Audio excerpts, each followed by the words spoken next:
Hello everyone, I am the storyteller and I am here to help you today. I know you use this video to fall asleep, so before that, like the video and subscribe to the channel. Also, where are you from and what time are you watching? Now get comfortable and relax. The shadows in my peripheral vision moved wrong. That was the first thing I noticed when I stepped into the cabin, my footsteps echoing against weathered floorboards that had seen decades of mountain winters. The real estate agent had warned me about the isolation. No cell service, no neighbors for miles, just the endless pine forest stretching toward jagged peaks that scraped the belly of perpetually gray clouds. What she hadn't mentioned was how my own shadow seemed to lag behind my movements, like it was walking through invisible molasses while I moved through air. I convinced myself it was exhaustion. The drive up the winding mountain road had taken 8 hours, my nerves frayed by hairpin turns and the constant sensation that something massive was watching from between the trees. Moving boxes from the truck to the cabin had left my muscles burning and my mind sluggish. Shadows playing tricks was just fatigue, nothing more. The cabin felt older than its listed age of 60 years. Pine walls had darkened to the color of dried blood, and every surface bore the patina of decades spent breathing mountain air thick with moisture and secrets. Previous tenants had left behind scattered belongings, a coffee mug with a chipped handle, a wool blanket that smelled like smoke and something else I couldn't identify, a stack of books whose pages had yellowed to the color of bone. As evening crept across the forest, I unpacked by the light of a single lamp that cast harsh angles across the main room. My shadow stretched across the opposite wall, dark and familiar. But when I raised my hand to scratch my neck, the shadow's movement came a half-second too late, like it was following a delayed transmission of my actions. My pulse quickened. I dropped my hand and watched the shadow do the same, but again with that subtle lag. The rational part of my brain offered explanations. Poor lighting, old electrical wiring causing the bulb to flicker imperceptibly, the altitude affecting my perception. But my body knew something was wrong. Sweat gathered at the base of my skull despite the cabin's chill. I forced myself to continue unpacking, keeping my movements deliberate and slow, watching the shadow from the corner of my eye. Sometimes it matched my pace perfectly. Other times it seemed to hesitate, as if considering whether to obey. That first night I woke to whispers. The sounds drifted through the cabin walls like smoke, too faint to understand but too distinct to ignore. My mouth went dry as I strained to listen, every nerve-ending firing signals of danger to a brain that desperately wanted to rationalize what couldn't be rationalized. The whispers seemed to come from everywhere and nowhere. The walls, the ceiling, the space beneath the floorboards. I fumbled for the lamp, my fingers clumsy with panic. Light flooded the room and the whispers stopped as if someone had pressed a mute button. But my shadow on the wall wasn't alone anymore. Other shadows clustered around it, shapeless, dark forms that had no corresponding objects to cast them. My heart hammered against my ribs like something trapped and desperate to escape.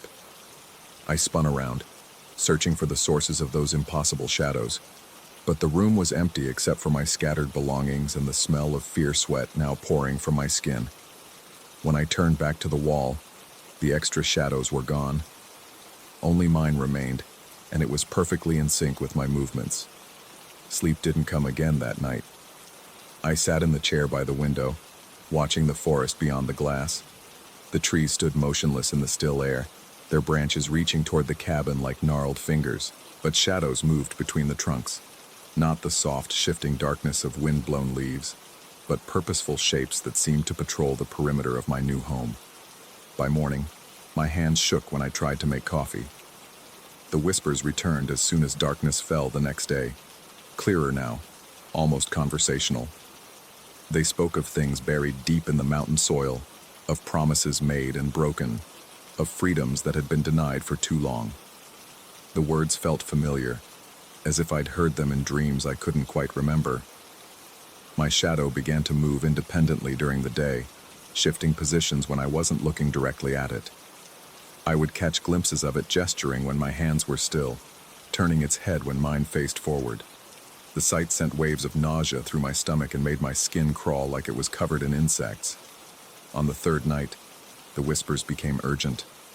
They told me about the source, something ancient that slumbered in the deepest part of the forest, something that had been drawing shadows to itself for generations, collecting them like a miser hoarding coins. The whispers insisted that I was the key, that I could release them from their bondage if I was brave enough to venture into the woods. I refused, clinging to the last threads of rationality. But my shadow began to rebel. It would disappear entirely for hours at a time, leaving me standing in lamplight without the dark companion that had followed me my entire life. During those shadowless periods, I felt naked, exposed, like part of my soul had been torn away. When the shadow returned, it brought others. They clustered on the walls around me, stretching and reaching, their movements becoming more frantic with each passing hour. The whispers grew into a constant murmur, overlapping voices that spoke of freedom and revenge, and the sweet taste of moonlight on skin that hadn't felt its touch in decades. My throat became permanently parched, my breathing shallow and rapid. Every sound made me jump. The settling of old wood, the rustle of something moving outside the windows, the creak of floorboards under feet that might not have been mine. Paranoia wrapped around my thoughts like barbed wire, convincing me that the forest itself was alive and watching, waiting for me to make the choice that would either save or damn us all. On the fourth night, I couldn't stand it anymore. The whispers had become screams, and my shadow was writhing on the wall like it was in agony. The sight of its torment sent sympathetic pain shooting through my chest. Whatever was happening, I had to end it. I grabbed a flashlight and stepped into the forest. The trees closed around me like a living tunnel, their branches knitting together overhead to block out most of the star-scattered sky.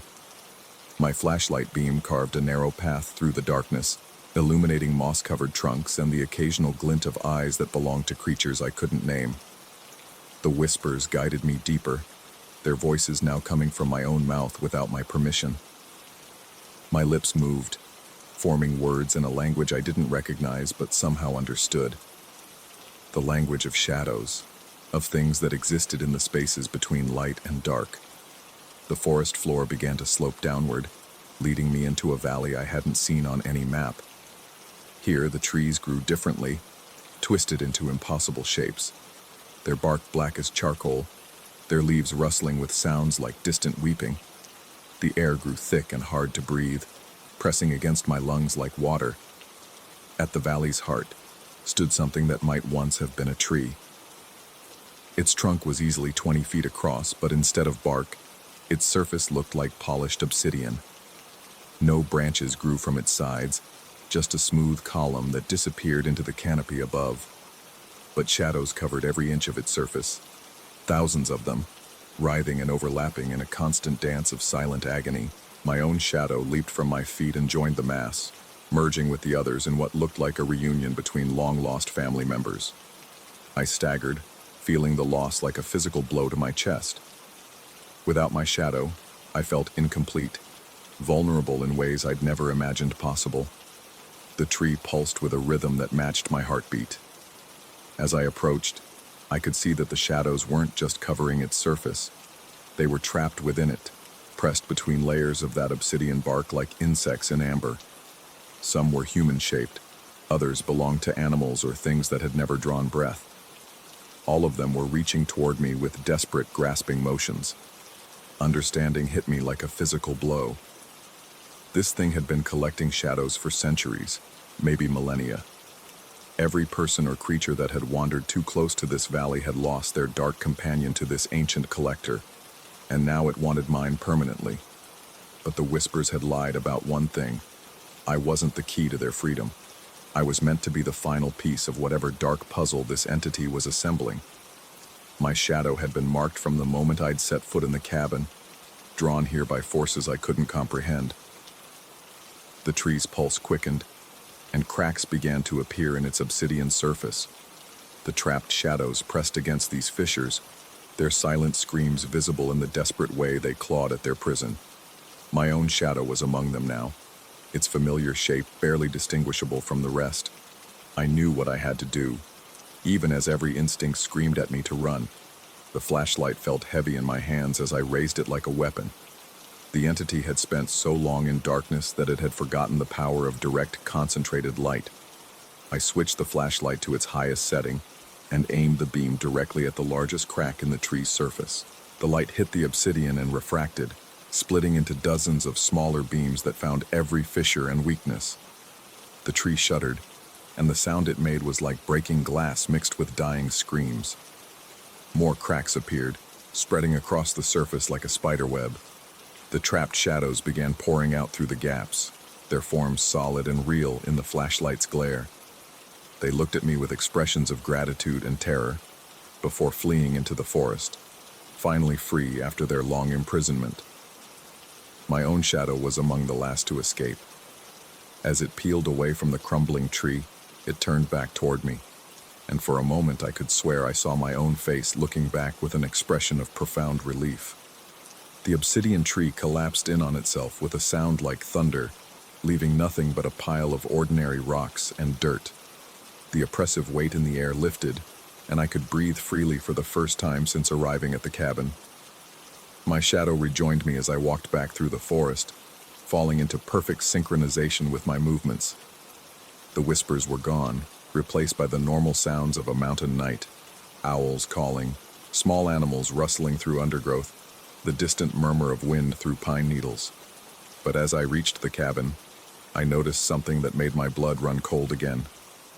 The shadows of the trees around my home were moving wrong, swaying in patterns that didn't match the wind. And in their dark movements, I could see shapes that looked almost human, shapes that seemed to be watching me with a mixture of gratitude and hunger. I had freed the trapped shadows, but I hadn't destroyed the force that had created their prison. And now, instead of one ancient entity collecting shadows in the depths of the forest, there were thousands of liberated shadow beings scattered throughout the mountains, each one learning to exist independently of the light that had once defined them. As I stood on the cabin's porch, watching my new neighbors settle into their freedom, I realized that my real nightmare was just beginning.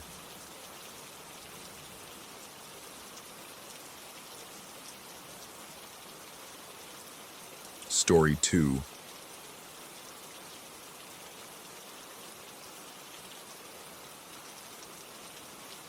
The first time I saw them perform, my hand was still bleeding from the rusty nail that had torn through my palm while removing the rotted floorboards. The metallic taste of fear filled my mouth as I watched translucent figures glide across the stage I had just finished clearing, their movements fluid and purposeful, enacting a scene I couldn't yet understand but somehow knew would haunt me forever. The Orpheum Theater had been abandoned for 37 years when I received the contract. The city council had finally decided to restore the crumbling monument to its former glory, and my reputation for breathing life back into forgotten buildings had earned me the job. What they hadn't mentioned in the briefing was the way shadows seemed to move independently of any light source, or how the air itself felt thick with decades of accumulated whispers.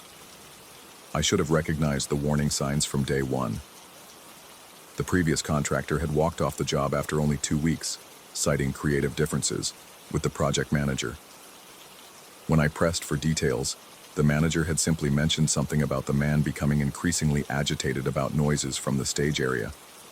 I dismissed it as typical renovation stress. Old buildings always settled and creaked in unsettling ways. My first week passed without incident. I focused on the lobby and entrance areas, stripping away layers of peeling paint and replacing warped wooden panels. The work was methodical, satisfying in the way that only restoration could be.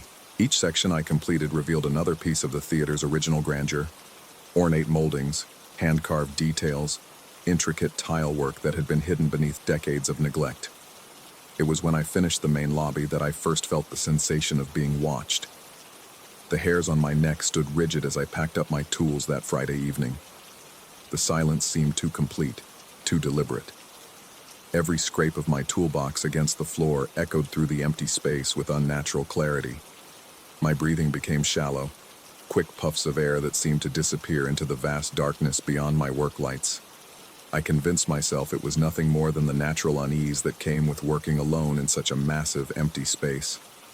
Old theaters were notorious for their acoustic properties, every sound magnified, every echo distorted. The rational part of my mind cataloged these explanations while my hands trembled slightly as I locked up for the weekend. Monday brought the first performance. I had spent the morning working on the main auditorium, carefully removing water-damaged sections of the ornate ceiling. The stage itself remained shrouded in darkness, my work lights focused on the immediate repair area. Around noon, as I climbed down from the scaffolding to grab lunch, movement caught my peripheral vision. 3 figures stood center stage, their forms shimmering like heat mirages. My heart hammered against my ribs as I tried to focus on them directly, but they seemed to exist in that space between seeing and not seeing. A woman in an elaborate Victorian gown gestured dramatically toward the balcony, while 2 men in formal dress flanked her. Their mouths moved with obvious dialogue, but no sound reached my ears. I blinked hard, rubbing my eyes with paint-stained fingers. When I looked again, the stage was empty. My pulse thundered in my ears as I stood frozen in the aisle, every muscle tense with the primitive instinct to flee. Sweat beaded on my forehead despite the cool temperature of the unheated building.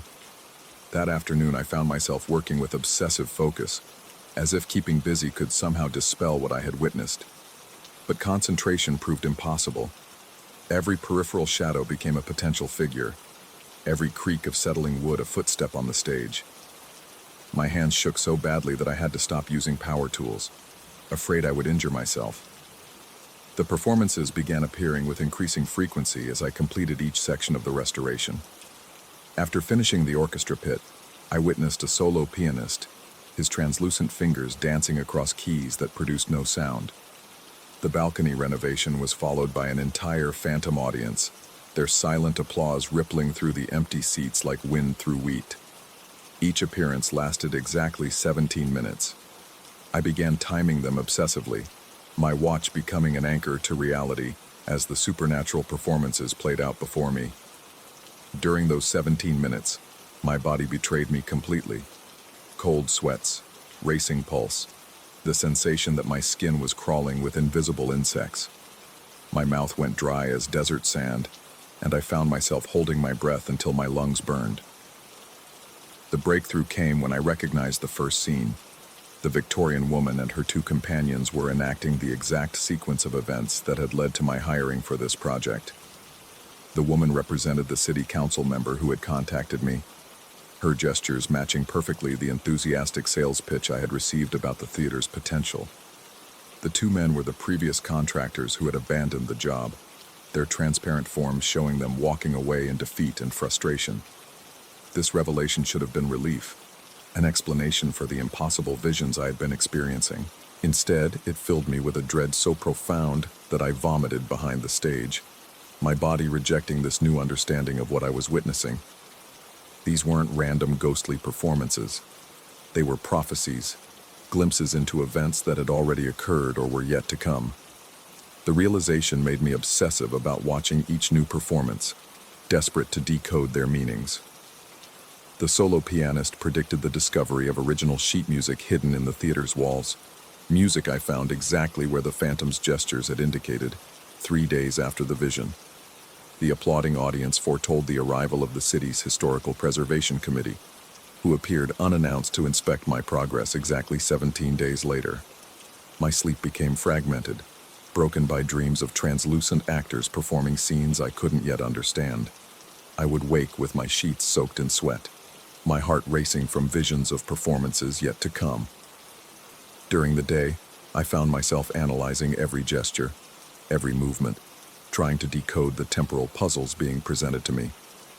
The performances grew more complex as I neared completion of the main restoration. Entire storylines played out across multiple appearances, characters reappearing in different configurations to show interconnected events. My notebook filled with sketches and desperate attempts to map the prophetic timeline I was witnessing. It was the penultimate performance that changed everything.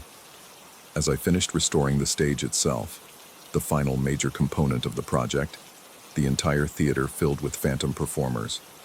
Every seat held a translucent audience member, the stage bloomed with dozens of actors, and even the aisles hosted spectral ushers and vendors. But this time, they all turned to look directly at me. The sensation of being the focus of hundreds of non-existent eyes was overwhelming. My knees buckled, and I grabbed the nearest seat back to keep from collapsing. The blood rushed from my face so quickly that black spots danced in my vision. Every phantom in the theater stared with expressions of desperate urgency, their silent mouths moving in obvious attempts to communicate something crucial. Then I understood. This wasn't just a performance about future events. It was a performance about the theater itself, about what would happen when the restoration was complete and the first real audience returned. But the urgency in their expressions suggested something terrible about that future opening night.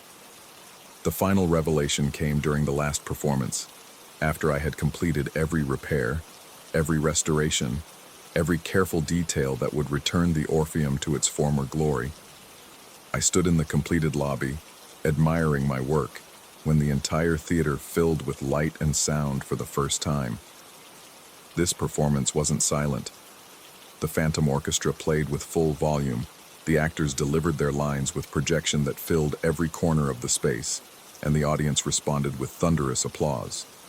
But what they were performing was the story of a restoration contractor who, upon completing his work, discovered that he could never leave. I watched myself on stage, my own translucent form moving through the motions of packing up tools, walking toward the exit, reaching for the door handle, and then beginning the process again. An endless loop of attempted departure, trapped forever in the theater I had restored. My real hands began to shake as I reached for the actual exit door. The handle turned, but the door wouldn't budge. I pulled harder, threw my shoulder against it, kicked at the hinges. Nothing. The door that had opened and closed normally for months now remained sealed, as if it had never been designed to open at all. Behind me, the phantom performance continued, showing my endless loop of attempted escape, while the ghostly audience applauded my eternal contribution to their otherworldly theater company. The other translucent figures I'd been watching, they weren't just random spirits. They were previous contractors, previous workers, previous visitors who had become permanent cast members in the Orpheum's supernatural repertoire. The theater hadn't been abandoned for 37 years. It had been collecting. Now I understand why the performances always lasted exactly 17 minutes. That's how long it takes for the initial shock of realization to fade into acceptance. How long before the fight drains out of someone trapped in this place? How long before they begin to fade into translucency themselves? I can feel it beginning already. The way my reflection in the lobby mirrors seems less solid than before. My footsteps echo differently, as if I'm becoming lighter, less present in the physical world. Soon I'll be performing alongside the others, enacting scenes for the next contractor who will inevitably be hired to restore the theater that never truly needs restoration. The city council will express concern about my disappearance, just as they had about the others. They'll hire a new contractor with an excellent reputation for restoration work. The cycle will continue, the theater's cast growing larger with each iteration. And I'll be here, watching from the stage, my translucent form trying desperately to warn the next victim through silent performances they won't understand until it's too late. We all will be a growing company of phantom actors in a theater that feeds on the very people who try to bring it back to life. The Orpheum Theater is now perfectly restored, exactly as it was meant to be. The only thing left is the opening night that will never come, because the real performance never stops. We are the show, and the show must go on.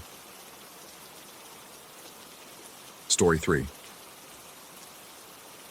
Time has a way of betraying you when you least expect it. I learned this truth the hard way, through sleepless nights and a growing certainty that something ancient and malevolent had found its way into my home, wrapped in the innocent disguise of brass gears and Roman numerals.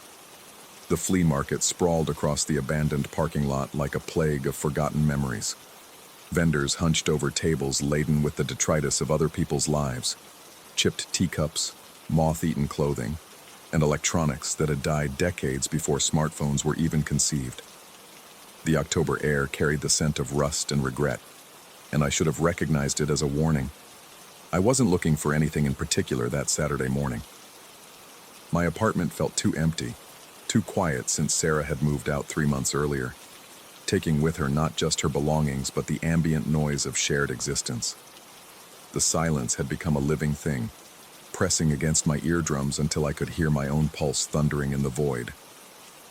That's when I saw it. The clock sat incongruously among a collection of plastic jewelry and water-damaged paperbacks.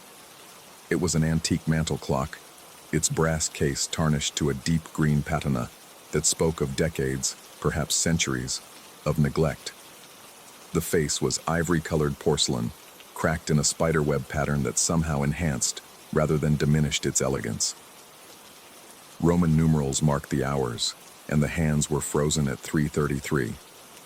The vendor was a woman in her 70s, her fingers gnarled with arthritis as she wrapped my purchase in yellowed newspaper. She mentioned something about the clock coming from an estate sale, the previous owner having no family to claim it. I paid the $20 without haggling, driven by an impulse I couldn't name. Back in my apartment, I placed the clock on the mantelpiece above my unused fireplace. It fit perfectly, as if the space had been waiting for it. I wound the mechanism with the small brass key that had been tied to its base with a frayed piece of twine. The clock began ticking immediately, a steady rhythm that filled the silence I'd grown to hate. For 3 days, it kept perfect time. On the 4th night, I woke to absolute silence. My bedside digital clock read 3:34 a.m., but the antique clock in the living room had stopped. When I stumbled out to investigate, heart hammering against my ribs, I found the hands frozen once again at 3:33. The pendulum hung motionless, though I was certain I'd wound it just that morning. I reset the time and wound the spring again, my fingers trembling slightly as I manipulated the delicate hands. The ticking resumed, but something felt different. The rhythm seemed heavier now, more deliberate, as if each tick was counting down to something I couldn't comprehend. The next night, the same thing happened, and the night after that. By the end of the first week, I developed a ritual. Every morning, I would wind the clock and set it to the correct time. Every night, I would wake at 3:34 to find it stopped at 3:33. My sleep became fragmented, my days punctuated by an anticipation that tasted like copper in my mouth. It was during the second week that I first noticed the sounds. I'd grown accustomed to waking at 3:34, so when the clock's silence roused me again, I wasn't surprised. What sent ice water through my veins was the sound that accompanied the stillness, a soft scratching coming from inside the walls. It started faint, like mice in the insulation, but grew louder and more purposeful. The scratching moved in patterns, tracing geometric shapes I could almost visualize but never quite understand. I pressed my ear to the drywall, my breathing shallow and rapid. The scratching stopped immediately, as if whatever was making the sound had suddenly become aware of my attention. In the silence that followed, I could hear my own heartbeat so clearly it seemed to echo through the apartment. The scratching resumed the moment I pulled away from the wall. I spent the rest of that night sitting in my kitchen, every light in the apartment blazing, drinking coffee with hands that wouldn't stop shaking. When dawn finally crept through my windows, the scratching had long since stopped, and the clock ticked merrily along as if nothing had happened. But something had changed in my apartment. The shadows seemed deeper now, lingering in corners where the overhead lights should have banished them completely. The air felt thicker, pregnant with an anticipation that made my skin crawl. Even during the day, I found myself glancing over my shoulder, certain that something was watching me from just outside my peripheral vision. The third week brought new horrors. Now, when the clock stopped at 3:33, the temperature in my apartment would plummet. My breath would mist in the sudden cold, and frost would form on the windows despite the October warmth outside. The cold seemed to emanate from the clock itself, radiating outward in waves that penetrated my pajamas and settled deep in my bones. But it was the whispers that finally broke my resolve to rationalize what was happening. They started so softly I thought they might be the wind, or the building settling, or my imagination finally succumbing to the stress of broken sleep and mounting paranoia. But gradually, they became more distinct. I couldn't make out words, but the cadence was unmistakably human. Multiple voices speaking in urgent, overlapping tones that seemed to come from every direction at once. I began taking notes, documenting each incident with the desperate precision of a man trying to prove his own sanity. The scratching followed specific patterns, The whispers always came from the direction of the clock. The temperature drop was exactly 17 degrees each time, as measured by a thermometer I'd placed on the mantel. The voices were trying to tell me something. I was certain of it now. On the 20th night, I decided to stay awake and observe. I positioned myself in the living room with a clear view of the clock, armed with a flashlight, notebook, and thermos of coffee. My pulse thundered in my ears as I watched the hands approach the fateful time. At exactly 3:33, the clock's ticking stopped with a sound like a bone snapping. The temperature plummeted instantly, and my breath came out in sharp puffs of vapor. The whispers began, but this time they were different, clearer, more urgent. And for the first time, I could make out fragments of words. Turn. Back. Before too late. My hands trembled as I scribbled the words in my notebook, the pen nearly slipping from my numb fingers. The scratching in the walls had resumed, but now I could hear it wasn't random. It was tracing letters, spelling out words I couldn't quite decipher through the drywall. Then I heard footsteps. They came from directly above me, in the apartment upstairs that had been vacant for months. Slow, deliberate steps crossing from one end of the room to the other, then back again. The sound was muffled but unmistakable. Someone was pacing in the empty apartment above. My mouth went dry as sand. Every instinct screamed at me to run, to flee the building and never return. But something deeper, more primal, kept me rooted to the spot. I needed to understand. I needed to know what the clock was trying to show me. The footsteps stopped directly above the clock. Then I heard it, a sound that would haunt me for the rest of my life. It was the screech of metal on metal, followed by a crash that shook the entire building. The sound repeated 3 times, each crash more violent than the last. And then silence. The whispers resumed, more frantic now, overlapping and echoing until they filled my head like static. The words became clearer, more urgent. Stop the clock. Break the cycle before it takes you too. My vision blurred with tears I didn't remember shedding. The cold had penetrated so deep that my joints ached with it. But I forced myself to stand, to walk to the mantel where the clock sat like a malevolent shrine. The hands hadn't moved from 3:33, but as I watched, they began to turn backward. Slowly at first, then faster, spinning counterclockwise with increasing speed. The whispers rose to a crescendo, and I could finally understand them completely. They were warnings. Dozens of voices, maybe hundreds, all trying to warn me about the clock. They spoke of others who had owned it, who had fallen victim to its influence. The scratching in the walls wasn't random. It was the desperate attempts of previous owners to leave messages, to warn whoever came next. I understood now why the apartment upstairs had been vacant. I understood the crashes, the footsteps, the growing sense of dread that had been building since I'd brought the clock home. The previous tenant had owned it before me. The crashes were the sound of his final, desperate attempt to destroy it before it could claim him completely. But he had failed. And if I didn't act soon, I would join the chorus of voices trapped within its mechanisms. With a strength born of terror and desperation, I grabbed the clock from the mantel. It was burning cold against my palms, so frigid it felt like fire. The whispers became screams now, begging me to stop, to save myself, to break the cycle before it was too late. I raised the clock above my head and hurled it against the brick wall of the fireplace.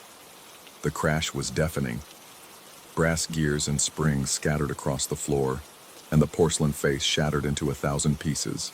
But even as the physical clock lay destroyed at my feet, the ticking continued, not from the broken mechanism, but from inside my own head. The whispers were fading now, but their final message was clear. You waited too long. You're part of it now. 3:33 will always find you. That was 6 months ago.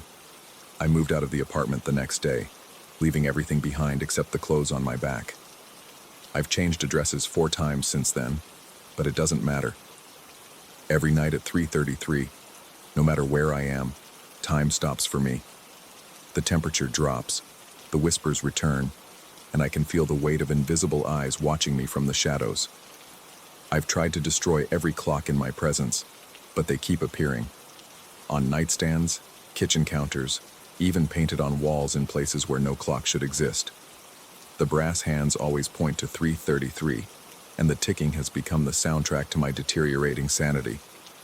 The worst part isn't the supernatural manifestations or the growing certainty that I'm losing my mind. It's the knowledge that someday, someone else will find a broken clock at a flea market or estate sale. They'll take it home, wind it up, and think they've found a charming antique. And when they do, I'll become one of the voices trying desperately to warn them, trapped forever in the mechanism of time itself, counting down the seconds until 3:33 comes again. Story 4. The beam cut through the darkness like a scalpel through flesh, revealing what should have remained hidden beneath the black waters of Thornwick Lake. I'd come to this god-forsaken place seeking solitude, desperate to escape the suffocating weight of recent events that had turned my life upside down. The company layoffs, the divorce papers, the endless questions from concerned friends who couldn't understand why I'd simply stopped answering their calls.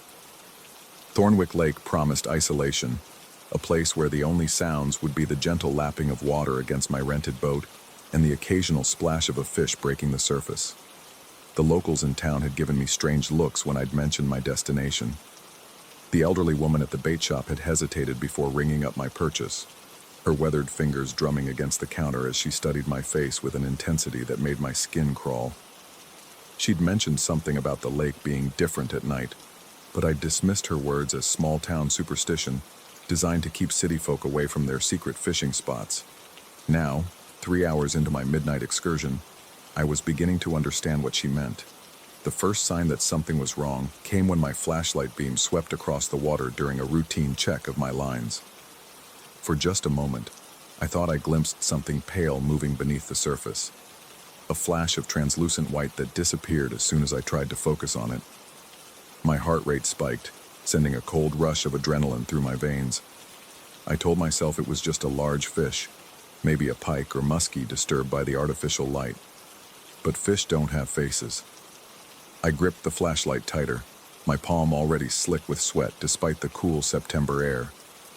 The beam trembled as I directed it back toward the same spot, scanning the dark water with growing unease. Nothing. Just the endless black mirror reflecting my light back at me, broken only by the gentle ripples created by a breeze that seemed to whisper secrets I couldn't quite make out. My breathing had become shallow, each exhale visible in small puffs of vapor that dissipated quickly in the night air. The silence around me felt oppressive, as if the entire lake was holding its breath, waiting for something to happen. Even the usual sounds of night wildlife, the distant call of owls, the rustle of small animals in the underbrush, seemed muted and far away. I forced myself to focus on the task at hand, checking my lines and adjusting my position in the small aluminum boat. The gentle rocking motion that had initially been soothing now felt unsettling, as if something large was moving beneath me, causing the subtle shifts in the water's surface. My mouth had gone dry, and I reached for the thermos of coffee I'd brought, grateful for the familiar ritual of unscrewing the cap and taking a sip of the still warm liquid. That's when I saw them. The flashlight beam had been pointing downward as I'd reached for the thermos, and in that brief moment of illumination, I saw not one but several translucent forms moving through the water below my boat. They were humanoid in shape, but wrong in every other conceivable way. Elongated limbs that moved with an unsettling fluidity, faces that seemed to shift and change even as I watched, and most disturbing of all, eyes that appeared to be looking directly at me. The coffee cup slipped from my numb fingers, clattering against the bottom of the boat and sending the hot liquid splashing across my boots. My hands were shaking so violently now that the flashlight beam danced erratically across the water's surface, creating a strobe effect that made the creatures appear to be moving in stuttering, mechanical jerks. But they weren't trying to hide from the light. They were drawn to it. As I watched in growing horror, more of the translucent beings began to appear, rising from the depths like pale ghosts emerging from some underwater cemetery. They moved with purpose, their elongated forms gliding through the water with an otherworldly grace that defied everything I understood about physics and biology. Some appeared almost human, while others were grotesquely distorted, as if they were incomplete copies of people I might have once known. My rational mind scrambled for explanations. Hallucinations brought on by stress and lack of sleep. Some kind of bioluminescent phenomenon I'd never heard of. Massive jellyfish or other translucent marine life that had somehow made their way into a freshwater lake. But even as I grasped for these logical anchors, a deeper part of my consciousness was recoiling in primal terror, recognizing something fundamentally alien about what I was witnessing. The beings seemed to be trying to communicate, their movements becoming more deliberate and coordinated. They would rise to just beneath the surface, their pale forms clearly visible in my flashlight beam, and then begin what could only be described as gestures. One creature, and calling it a creature felt wrong, as if I was diminishing something far more significant, raised what appeared to be an arm and pointed directly at me. Not at the boat, not at the general area where I sat, but specifically at me, as if it knew exactly who I was. Cold sweat was now running down my back, soaking through my jacket and creating an uncomfortable dampness that made me shiver uncontrollably. My breathing had become rapid and shallow, and I could feel my pulse hammering in my temples. The urge to start the motor and race back to shore was overwhelming, but something kept me frozen in place. A morbid fascination that overrode my survival instincts. More beings continued to emerge from the depths, and as they did, I began to notice details that made my stomach churn with recognition. One had a face that reminded me of my father, though distorted and stretched in ways that made it barely recognizable. Another seemed to bear a resemblance to my college roommate Marcus, who had died in a car accident 5 years ago. But these weren't just random similarities. There was something deliberate about these forms, as if they were specifically chosen to trigger memories I'd tried to bury. The pointed gestures became more insistent, and I realized they weren't just trying to get my attention. They were trying to show me something. Following the direction of their elongated appendages, I turned the flashlight beam toward the shore, scanning the tree line until the light fell upon something that made my blood turn to ice. There, among the dense pine trees, stood a small cabin I was certain hadn't been there when I'd launched my boat hours earlier. The structure looked old and weathered, as if it had been abandoned for decades, but there was a warm, yellow glow emanating from its windows that suggested recent habitation. What disturbed me most was how familiar it looked, like a cabin my family had rented during summer vacations when I was young, though those trips had taken place hundreds of miles from here. When I turned back to the water, the translucent beings had arranged themselves in a rough circle around my boat. Their faces, for they did have faces, though they shifted and changed like reflections in disturbed water, were turned upward toward me with an expectant expression that chilled me to the bone. They weren't threatening, exactly, but there was an urgency to their movements that suggested time was running out for something important. One of the creatures began to rise higher in the water, its form becoming more solid and defined as it approached the surface. Features I hadn't been able to make out clearly before came into sharp focus, and I let out a strangled gasp as I recognized the face staring back at me. It was my own face, but younger, the face I'd worn as a teenager before life had worn me down with its endless disappointments and betrayals. The younger version of myself opened its mouth, and though no sound emerged that I could hear, I somehow understood what it was trying to tell me. Memories that I'd suppressed for decades began flooding back with crystalline clarity. Memories of this lake, of that cabin, of events that had happened here when I was 16 years old, during what I'd always believed was a family camping trip to a completely different location. My hands were shaking so violently now that I could barely hold the flashlight steady. Sweat was pouring off me despite the cool night air, and my breathing had become so rapid that I was beginning to feel lightheaded. The boat rocked more violently as more creatures gathered around it, their pale forms creating an otherworldly constellation beneath the black water. The memories kept coming, each one more disturbing than the last. I remembered being here with my family, but not for a vacation. We'd come here for a reason that had something to do with my father's work that I'd never fully understood, but which had required long absences and secretive phone calls that stopped abruptly whenever I entered the room. I remembered my mother's nervous energy during that trip. the way she'd watched me constantly as if afraid I might disappear at any moment. And I remembered the night when everything had changed. The translucent beings below me began to move in unison, their forms swirling around my boat in a pattern that seemed almost ritualistic. The water itself began to glow with a faint phosphorescence that had nothing to do with any natural phenomenon I'd ever witnessed. The glow intensified as more memories surfaced. Memories of being brought to this very spot in the middle of the night, of watching as my father and several other men performed some kind of ceremony that had ended with my being submerged in these very waters. I remembered the feeling of drowning, of the lake water filling my lungs as consciousness slipped away. But I also remembered waking up the next morning in the cabin, my parents acting as if nothing had happened, my father explaining away my fragmented memories as a nightmare brought on by too much campfire storytelling. But it hadn't been a nightmare. The being with my younger face rose even closer to the surface, and this time when its mouth moved, I could hear the words as clearly as if they were being spoken directly into my mind. It told me about the others who had been brought here over the years, about the experiments conducted beneath the lake's surface, about the price paid for knowledge that mankind wasn't meant to possess.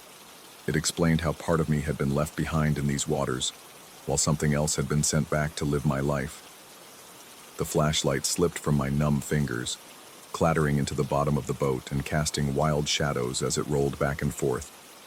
In the intermittent illumination, I could see that the creatures had multiplied exponentially. Dozens of translucent forms now surrounded my boat, all of them bearing faces I recognized from my past. Friends, family members, even strangers I'd glimpsed briefly throughout my life. They were all there, preserved in this underwater museum of stolen moments and borrowed identities. My breathing was coming in short, panicked gasps now, and my vision was beginning to tunnel as the full implications of what I was learning crashed over me like a tsunami of impossible truth. Everything I thought I knew about my life, my identity, even my own memories, was a carefully constructed lie designed to hide the fact that the real me had never left this lake. The being with my face reached the surface and extended one translucent hand toward me. As our fingers touched, the final pieces of the puzzle fell into place with devastating clarity. I understood now why my life had always felt like I was playing a role rather than living authentically. I understood why I'd never felt truly connected to the people around me, why relationships always felt hollow and meaningless, why success and failure affected me with equal indifference. Because I wasn't really living. I was just a copy, a placeholder sent to fulfill the life of someone who had died in these waters decades ago. The phosphorescent glow beneath the water intensified, and I felt an overwhelming urge to join my true self in the depths below. The copy that had been living my life for all these years suddenly felt like an ill-fitting costume that I was desperate to remove. The translucent beings watched with patient eyes as I stood up in the rocking boat, my legs unsteady beneath me. But then I heard it, the distant sound of a car engine starting somewhere near the shore. The sound snapped me back to the present moment, reminding me that regardless of what I'd learned about my origins, there was still a life above the surface that needed to be lived. The beings below seemed to sense my hesitation, and their expressions shifted to something that might have been disappointment, or perhaps understanding. The one with my face spoke again, but this time the words carried a different message. It told me that now that I knew the truth, I could choose to reclaim my authentic existence, or continue living the borrowed life I'd been given. But it also warned me that knowledge of this magnitude came with a price. I would never again be able to look at my reflection without seeing the pale, translucent features of my true self staring back. As the engine sound grew louder, presumably from someone preparing for an early morning fishing expedition, the creatures began to sink back into the depths. The phosphorescent glow faded gradually until the water returned to its natural black state, leaving only my flashlight beam to illuminate the now empty surface. I sat back down in the boat with legs that felt like rubber, my entire body trembling from a combination of cold, fear, and the overwhelming weight of revelation. The rational part of my mind tried to reassert itself, suggesting that what I'd experienced was nothing more than an elaborate hallucination brought on by stress and isolation. But deep down, I knew better. As dawn approached and I finally started the motor to head back to shore, I caught my reflection in the calm water one last time. For just a moment, in the pre-dawn light, my face appeared translucent and ethereal, exactly like the beings I'd encountered beneath the surface. I never returned to Thornwick Lake, but the truth I'd learned there followed me back to my ordinary life like a shadow that couldn't be shaken. Every time I looked in a mirror, every time I tried to form a genuine connection with another person, every time I attempted to feel real emotion about the events of my daily existence, I was reminded that I was living a borrowed life, with borrowed feelings in a borrowed body. The worst part wasn't the knowledge itself. It was the choice I'd been given, and the uncertainty about whether I'd made the right decision. Sometimes in the quiet moments before sleep, I wondered if the translucent beings were still down there, waiting patiently for me to return and reclaim the authentic existence I'd left behind in those dark waters. And sometimes, I wondered if next time, I'd have the courage to join them.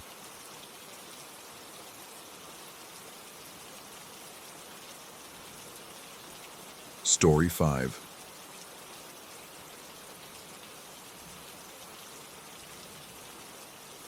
The static always starts the same way. A low, electric whisper that crawls under my skin, like insects seeking warmth. Then come the voices, bleeding through decades of silence, carrying secrets that were never meant to resurface. I should have thrown the damn radio away the moment I received it, but curiosity has always been my weakness. Now, 3 weeks later, I'm questioning whether the voices belong to the dead, or if I'm simply losing my mind. Uncle Theodore had been dead for 6 months before the lawyer contacted me.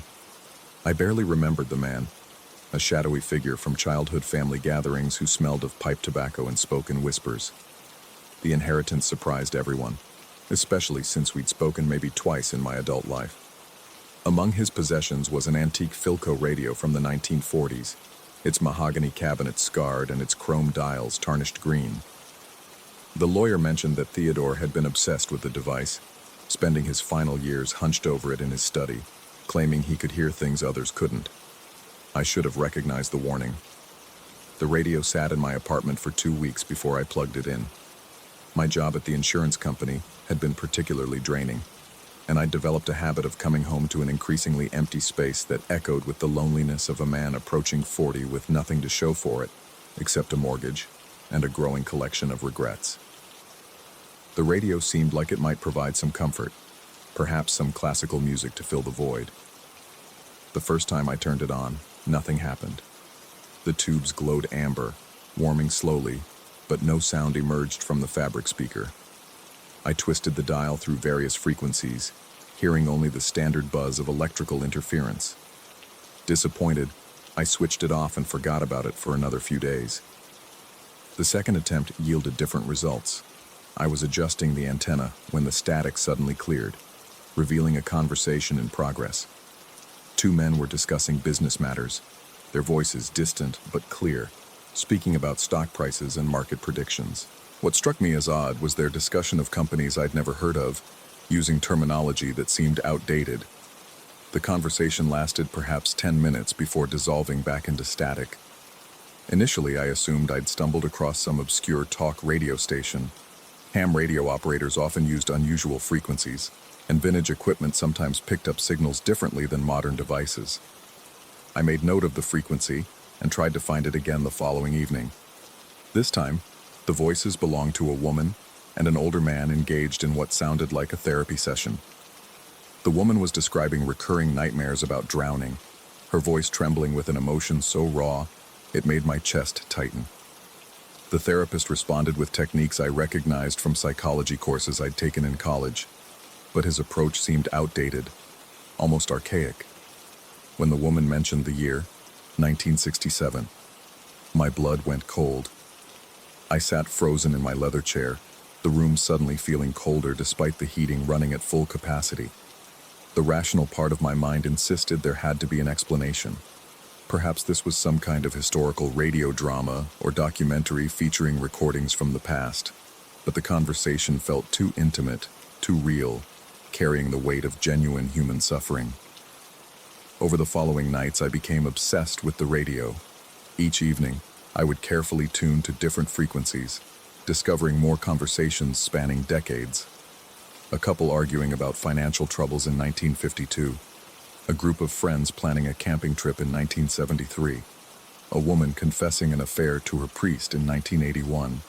The voices were always clear, always intimate, always accompanied by specific dates and details that, when I researched them online, proved historically accurate. My sleep began to suffer. I would lie awake thinking about the voices, their words echoing in my head long after I'd turned off the radio. The woman from 1967 particularly haunted me. Her descriptions of drowning dreams so vivid I began having similar nightmares myself. I would wake gasping, feeling phantom water filling my lungs, my sheets soaked with sweat that smelled faintly of lake water. The physical toll became noticeable within a week. My hands developed a tremor that made it difficult to type at work. My heart would race without warning, pounding so hard against my ribs that I feared my colleagues could hear it. I lost weight as my appetite disappeared, replaced by a constant knot of anxiety in my stomach that made eating feel impossible. But I couldn't stop listening. The breakthrough came on a Thursday night when I discovered I could influence which conversations I heard. By concentrating on specific time periods while adjusting the dial, I could navigate through decades of recorded human experience. The realization terrified me more than anything else. This wasn't random radio reception. Something was responding to my intentions, feeding me exactly what I focused on. That night I heard my own voice. The conversation was from 3 months ago, a phone call I'd made to my ex-wife during one of my lowest moments. I listened to myself begging her to reconsider our divorce, my voice slurred with alcohol and desperation. The shame burned through me like acid as I heard her gentle but firm rejection, her explanation that I'd become someone she no longer recognized. The radio had somehow captured and stored that private moment, along with thousands of others. I began researching the radio's history, diving into Uncle Theodore's background with growing urgency. What I discovered made my hands shake as I typed search queries into my laptop. Theodore hadn't been the radio's first owner. The device had belonged to a series of people over the decades, each of whom had died under mysterious circumstances, not violent deaths, but unexplained ones. Heart attacks in healthy individuals, sudden strokes in people with no medical history suggesting such risks. The pattern was clear once I knew where to look.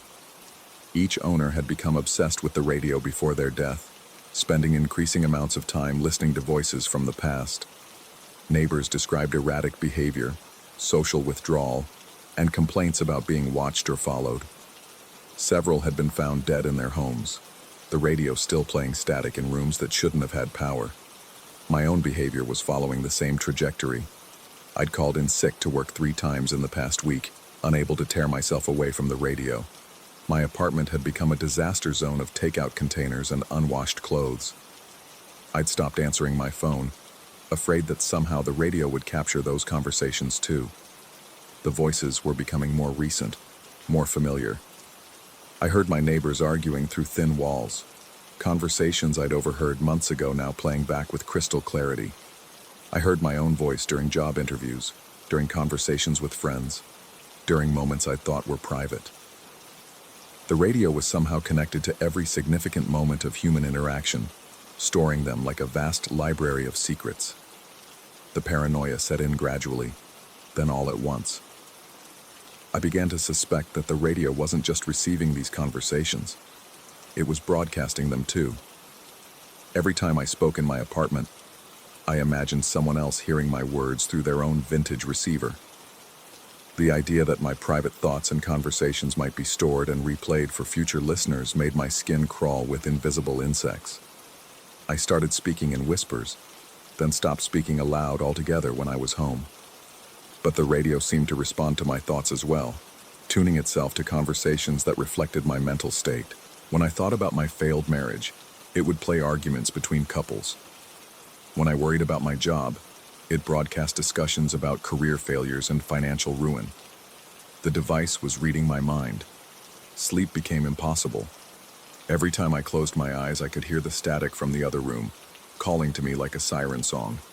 I would resist for hours, but eventually, I always found myself padding barefoot across the cold hardwood floor, switching on the radio in the darkness of my living room.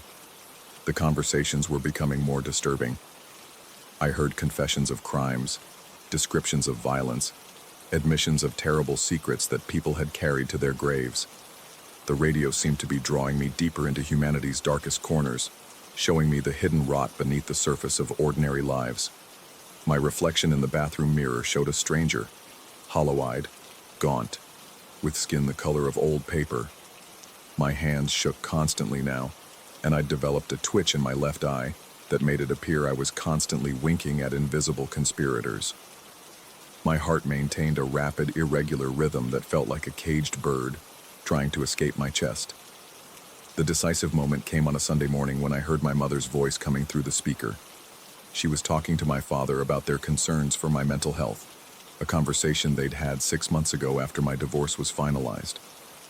Hearing their worry and love filtered through the radio's static made something snap inside me. I realized the radio wasn't just collecting conversations, it was feeding on them.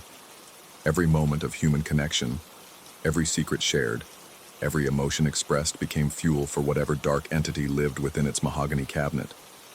It was growing stronger while its listeners grew weaker, drawing life force from the very act of listening to stolen intimacies. Uncle Theodore hadn't died of natural causes. He'd been drained, literally consumed by his obsession with the device. The radio had fed on him until there was nothing left but an empty shell, then moved on to its next victim. Me. Understanding the trap didn't make escaping it any easier. The radio had become an addiction more powerful than any drug. Even knowing it was killing me, I felt compelled to return to it each night, drawn by the promise of hearing one more secret, learning one more hidden truth about the people around me. But knowledge has its own power, and I began to fight back. I researched techniques for breaking obsessive behaviors, for resisting compulsions that felt beyond my control. I removed the radio from my living room, storing it in a closet and covering it with heavy blankets. When that wasn't enough to muffle its call, I moved it to the basement storage unit of my apartment building. The withdrawal was brutal. My entire body ached as if I were fighting off a severe illness. I experienced hallucinations, phantom voices drifting through my apartment, the sound of static emanating from electronic devices that weren't even turned on. My hands shook so violently I couldn't hold a coffee cup without spilling. But slowly, incrementally, I began to reclaim pieces of myself. I forced myself to return to work, to engage in normal human interactions that didn't involve stolen conversations from the past. I started exercising again, trying to rebuild the physical strength the radio had leached from my body. Most importantly, I began talking to people again, real people, in real time, having genuine conversations that belong to the present moment. The radio remains in storage, waiting. I can feel its presence like a cold spot in the building's foundation, a pocket of hungry darkness that occasionally sends tendrils of temptation up through the floors. Sometimes late at night, I imagine I can hear it calling to me through dozens of layers of concrete and steel. I've written letters to warn potential future inheritors, though I doubt anyone would believe such an outlandish story. The radio will find its way to someone else eventually. Devices like that always do. They have a hunger that can only be satisfied by human connection, by the intimate moments that make us who we are. But I've learned something important about the nature of secrets and the price of forbidden knowledge. Some things are meant to remain in the past, buried with the people who lived them. The radio offers the illusion of connection while actually destroying it, replacing genuine human interaction with the voyeuristic consumption of stolen intimacies. I still wake up sometimes with the phantom sound of static in my ears, still feel the urge to return to that basement storage unit and resurrect the voices of the dead. But I resist, focusing instead on the voices of the living, on conversations that exist in the present moment and belong to me. The static may always be there, waiting just beneath the surface of my consciousness. But I've learned to tune it out, to choose the living world over the seductive whispers of the past. Some frequencies are too dangerous to explore, some voices too costly to hear. The radio taught me that the most terrifying truths aren't always supernatural. Sometimes they're simply human. And sometimes, the bravest thing you can do is choose not to listen.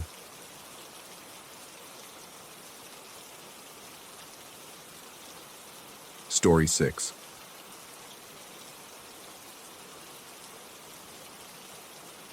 The silence in the Grandview Hotel wasn't really silence at all. It was the kind of quiet that pressed against your eardrums, thick with the weight of abandoned dreams and forgotten conversations. As I stood in the lobby, my camera hanging heavy around my neck, I could feel something watching me from the shadows that pooled in every corner, something that had been waiting in this place far longer than any guest should. I'd driven 3 hours through winding mountain roads to reach this place, commissioned by a historical preservation society to document the hotel's current state before they decided whether to demolish or restore it. The Grandview had been shuttered for 15 years, ever since a series of unfortunate incidents had driven away the last of its clientele. Nothing deadly, they'd assured me. Just a string of complaints about strange noises, doors that wouldn't stay closed, and guests who checked out in the middle of the night, wild-eyed and babbling about things that couldn't possibly be real.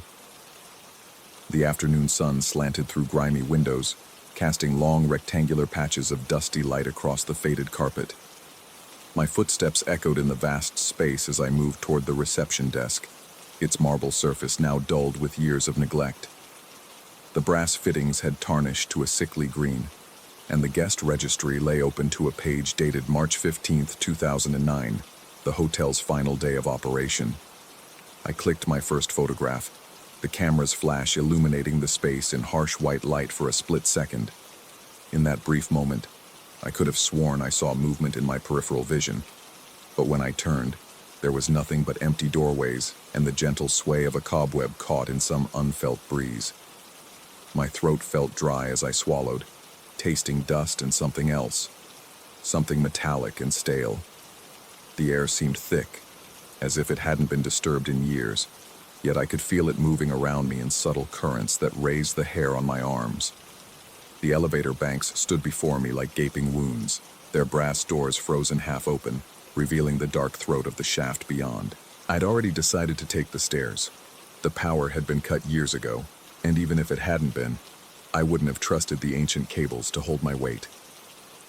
The stairwell beckoned from beside the elevators, its entrance marked by a small brass placard that read, "Guest Floors 2-8." As I climbed, my hand trailing along the banister, I noticed how my fingers came away coated with a fine layer of dust that seemed to shimmer in the dim light filtering down from above. The carpet on the stairs was worn thin in the center, showing the ghost patterns of thousands of footsteps, all the people who had once climbed these same steps with their luggage, and their secrets and their hopes for whatever awaited them in their rooms. The second-floor hallway stretched before me like a tunnel, doors lining both sides in perfect symmetry. Room numbers glinted dully on tarnished brass plates. 201, 203, 205 on the left, 202, 204, 206 on the right. I raised my camera and began documenting the decay, the peeling wallpaper with its pattern of faded roses, the water stains that bloomed across the ceiling like brown flowers, the way the carpet had begun to curl at the edges where it met the walls. That's when I heard it. A soft click, like a door latch engaging. I stopped walking, my heart suddenly hammering against my ribs. The sound had come from somewhere ahead of me, though I couldn't pinpoint which room. I stood perfectly still, listening to the blood rushing in my ears, waiting for the sound to repeat. Instead, I heard something else, the slow, deliberate creak of a door opening. My mouth went dry as I watched room 207 swing open, revealing the darkness beyond. The movement was smooth, controlled, as if guided by an invisible hand.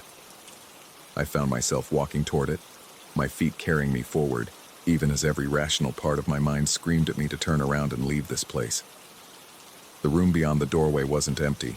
A woman in a blue dress stood with her back to me, brushing her hair in front of a vanity mirror. The mirror reflected not her face, but the room as it must have been decades ago. Wallpaper bright and new, furniture polished to a high shine, late afternoon sunlight streaming through clean windows. She moved with the slow, careful motions of someone preparing for an important evening, each stroke of the brush deliberate and practiced. I blinked hard, my pulse pounding in my temples, and when I opened my eyes, the room was empty again. Dust motes danced in the shaft of light that fell through the grimy window, and the vanity was nothing more than a water-stained shell, its mirror cracked and reflecting only fragments of my own pale face. The door swung shut with the same soft click I'd heard before. My hands shook as I raised the camera and took a picture of the closed door. Through the viewfinder, everything looked normal, just another door in an abandoned hallway. But I could still smell something in the air, a faint trace of perfume and something else, something warm and alive that had no business existing in this dead place. I moved to the next door, then the next, documenting each one methodically, trying to force my mind back into the familiar rhythm of work. But I couldn't shake the feeling that I was being watched, that eyes were tracking my movement from behind every door I passed. Room 213 opened as I approached it. This time, a man in a business suit sat on the edge of the bed, his head in his hands. His shoulders shook with silent sobs, and on the nightstand beside him, I could see the scattered pages of what looked like legal documents. Divorce papers, my mind supplied, though I couldn't read the words from where I stood. The man looked up, and for a moment, our eyes met across the threshold of decades. His face was my father's face. The camera slipped from my numb fingers, saved only by the strap around my neck. My father had never stayed in this hotel. He'd never even been to this state. He'd died 2 years ago in a hospice bed 3,000 miles away, his hand in mine as the machines that had kept him breathing finally fell silent. Yet there he sat, younger than I'd ever known him, wearing the gray suit he'd been buried in, looking at me with eyes full of pain and recognition. "Dad?" The word escaped my lips before I could stop it. The door slammed shut so hard that the number placard rattled against the wood. I stood there trembling, my breath coming in short, sharp gasps. Sweat had broken out across my forehead despite the chill in the air. My hands felt clammy as I wiped them on my jeans, trying to process what I'd just seen. Grief hallucination, my rational mind offered. Stress and the suggestive atmosphere of this place combining to create false memories, false visions. But the smell lingered. My father's cologne, the same brand he'd worn every day for 30 years. I forced myself to continue down the hallway. Each door I passed seemed to pulse with potential energy, as if the rooms beyond were holding their breath, waiting for their moment to reveal themselves. My heart hammered against my ribs with each step, and I could taste copper in my mouth where I'd bitten my tongue. Room 219 showed me my first apartment, the one I'd shared with Sarah during our brief marriage. She stood in the kitchenette, her back rigid with anger, gesturing at something I couldn't see. I remembered this fight. It had been about money, about the fact that I'd spent our grocery budget on camera equipment. She'd left that night, taking only what she could carry, and I'd never seen her again. But I'd never brought her here. We'd never stayed in any hotel together, let alone this one. Room 225 revealed my childhood bedroom, complete with the superhero posters and the desk where I'd done my homework. I sat there now, perhaps 8 years old, crying over a failed math test. My mother appeared in the doorway, younger than I remembered her, concern etched across her features as she moved to comfort a child who couldn't possibly be there. The pattern continued as I climbed to the 3rd floor, then the 4th. Each room that opened showed me scenes from my life, moments both mundane and profound playing out in endless repetition. My high school graduation, my first day at my current job, the afternoon I'd bought my camera, the morning I'd realized my marriage was over, all of it trapped behind these doors, as if the hotel had somehow absorbed not just the memories of its former guests, but of everyone who would ever walk its halls. By the time I reached the 6th floor, my shirt was soaked with sweat and my legs felt weak beneath me. The logical part of my mind kept insisting that this was impossible, that I was experiencing some kind of breakdown triggered by the isolation and the oppressive atmosphere. But the evidence of my senses was overwhelming. I could smell the familiar scents of each scene. My mother's cooking, the musty smell of my old apartment, the antiseptic odor of the hospital where my father had died. Room 612 nearly broke me. It showed me standing in this very hallway just moments ago, watching myself discover room 207 for the first time. I was looking at myself, an infinite regression that made my vision blur and my stomach lurch. The me in the room raised his camera to take a picture, and I felt the weight of my own camera around my neck grow heavier. I stumbled backward from the door, my back hitting the opposite wall. The impact sent a spider web of cracks spreading across the dusty wallpaper. My breathing came in ragged gasps, and black spots danced at the edges of my vision. I was hyperventilating, my body's fight-or-flight response triggered by something my mind couldn't process. That's when I realized the truth that had been building in the back of my consciousness since I'd first entered this place. I wasn't documenting the hotel's current state for any historical society. I couldn't remember driving here, couldn't remember receiving any commission. My memories of the outside world felt thin and distant, like half-remembered dreams. The phone number I'd been given to call when the job was finished. I couldn't recall the digits. The contact name was a blur in my mind. The only clear memories I had were of this place, of walking these halls, of watching these doors open and close. How long had I been here? Days? Weeks? The natural light filtering through the windows never seemed to change, trapped in the same dusty, late-afternoon glow that had greeted me when I'd first entered the lobby. My reflection in the cracked mirror of room 618 showed me the truth. My clothes were clean, my hair neat, my skin unmarked by days of wandering through dust and decay. I looked exactly as I had when I'd first arrived, whenever that had been. Time wasn't moving normally in this place.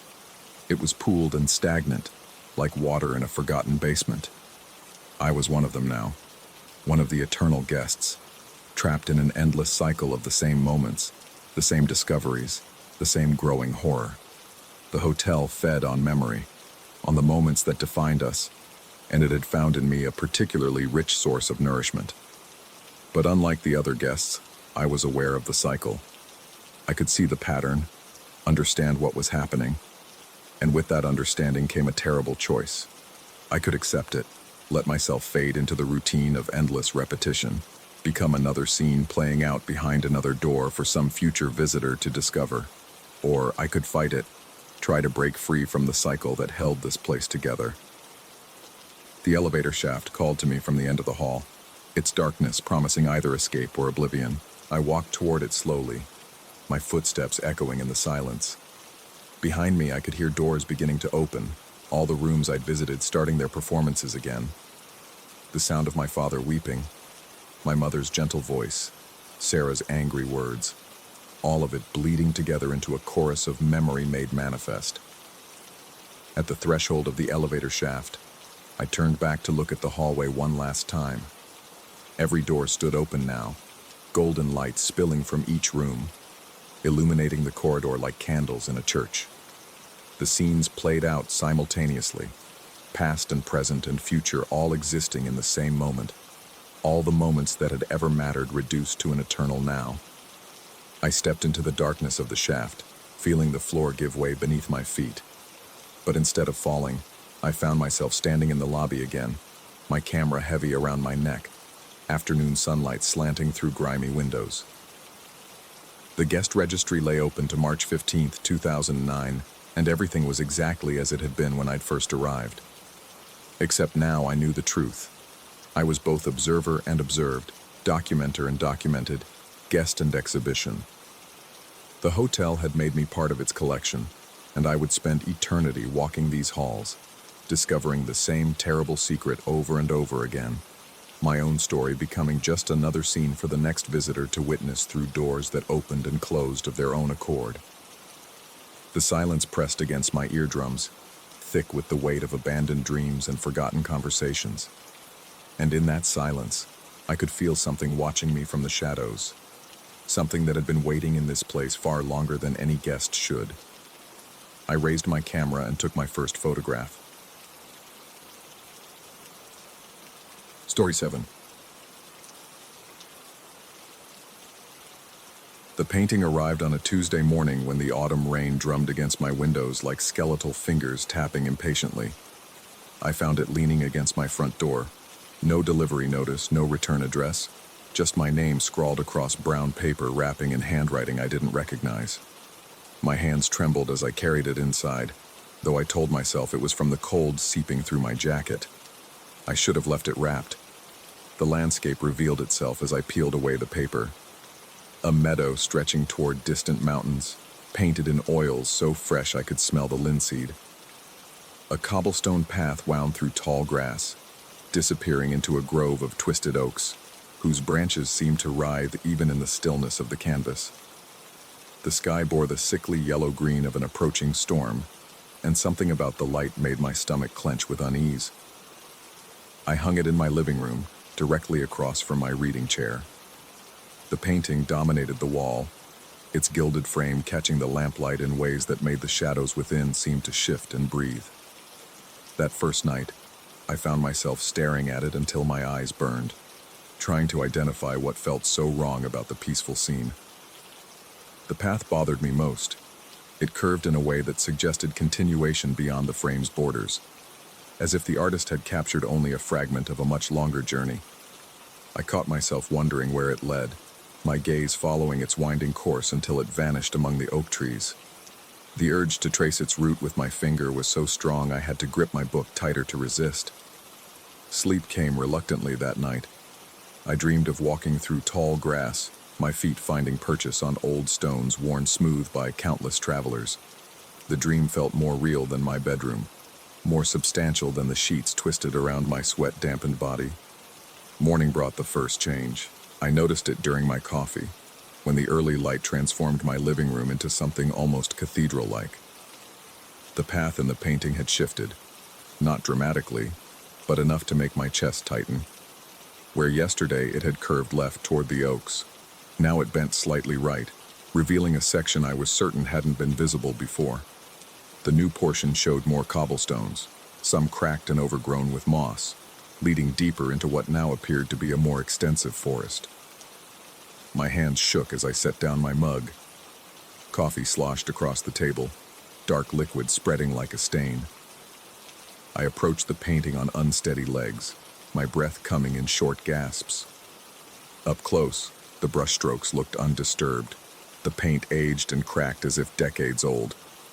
Yet I knew, with the absolute certainty that comes with impending doom, that the path had changed. I called in sick to work. The thought of leaving the painting unsupervised filled me with a panic I couldn't rationalize. What if it changed again while I was gone? What if the path moved in ways I couldn't track, leaving me lost in its progression?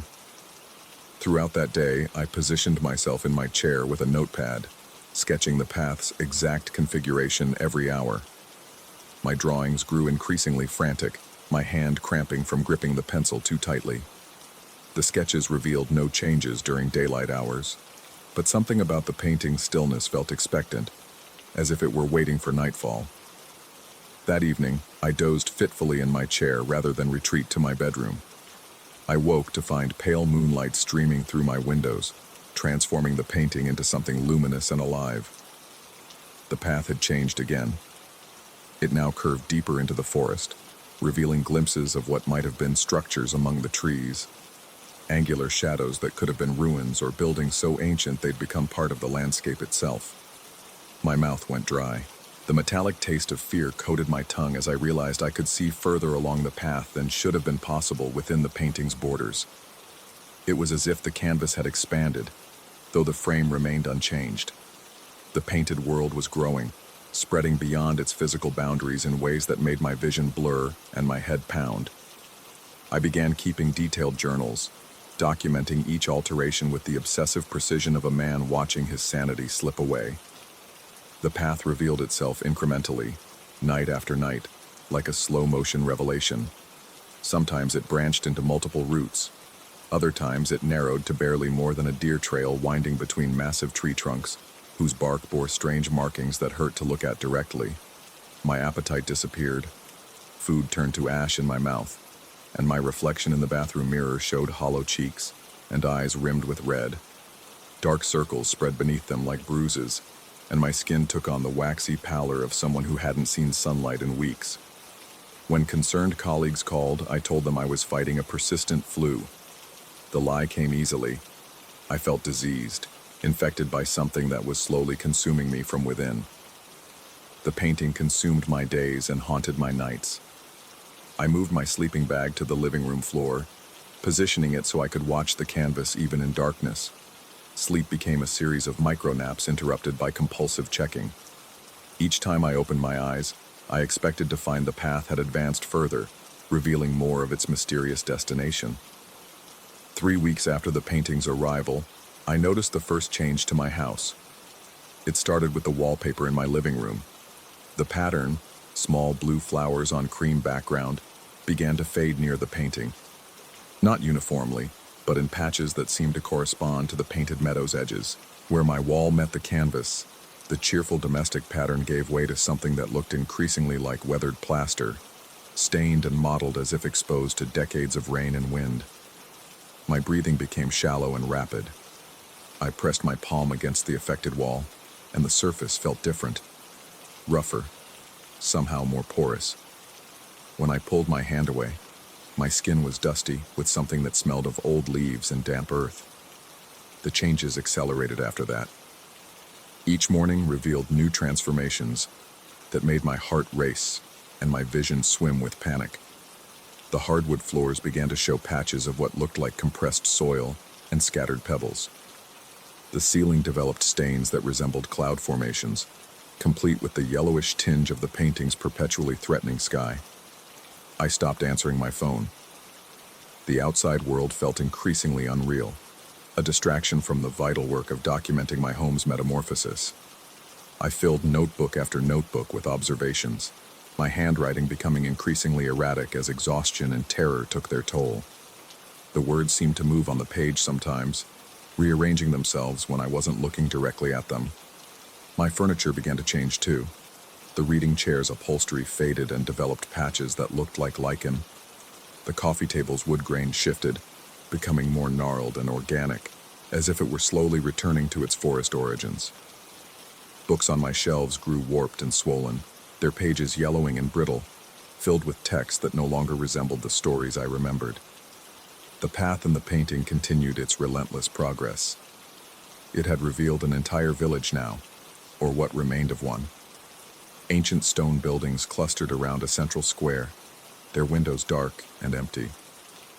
Streets branched out in all directions, some disappearing into tunnels that seemed to burrow deep underground.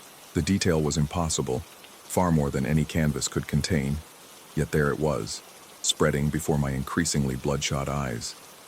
I found myself standing closer and closer to the painting, my nose nearly touching the surface as I tried to peer into those shadowy windows and narrow alleyways. The paint smelled of ozone and decay, like the air before a thunderstorm mixed with the musty odor of old graves. Sometimes I thought I could hear sounds emanating from within, distant footsteps on cobblestones, the creak of ancient doors, whispers in languages I couldn't identify. My house was disappearing around me, absorbed inch by inch into the painted world.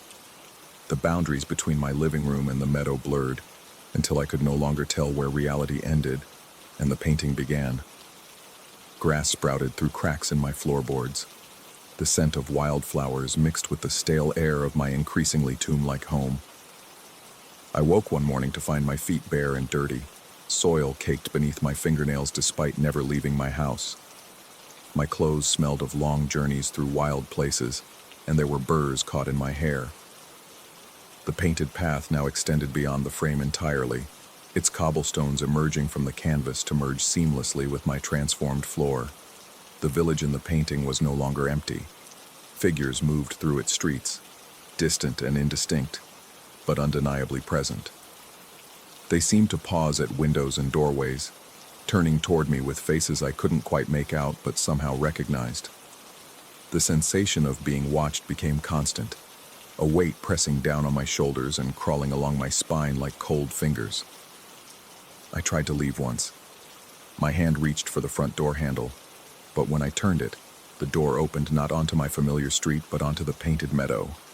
Tall grass swayed in a breeze that carried the sound of distant church bells and the whisper of things moving just beyond sight. The path stretched before me, its ancient stones worn smooth by countless feet, inviting me to take the first step of a journey I knew I would never complete. I slammed the door shut and backed away, my heart hammering against my ribs like a caged bird.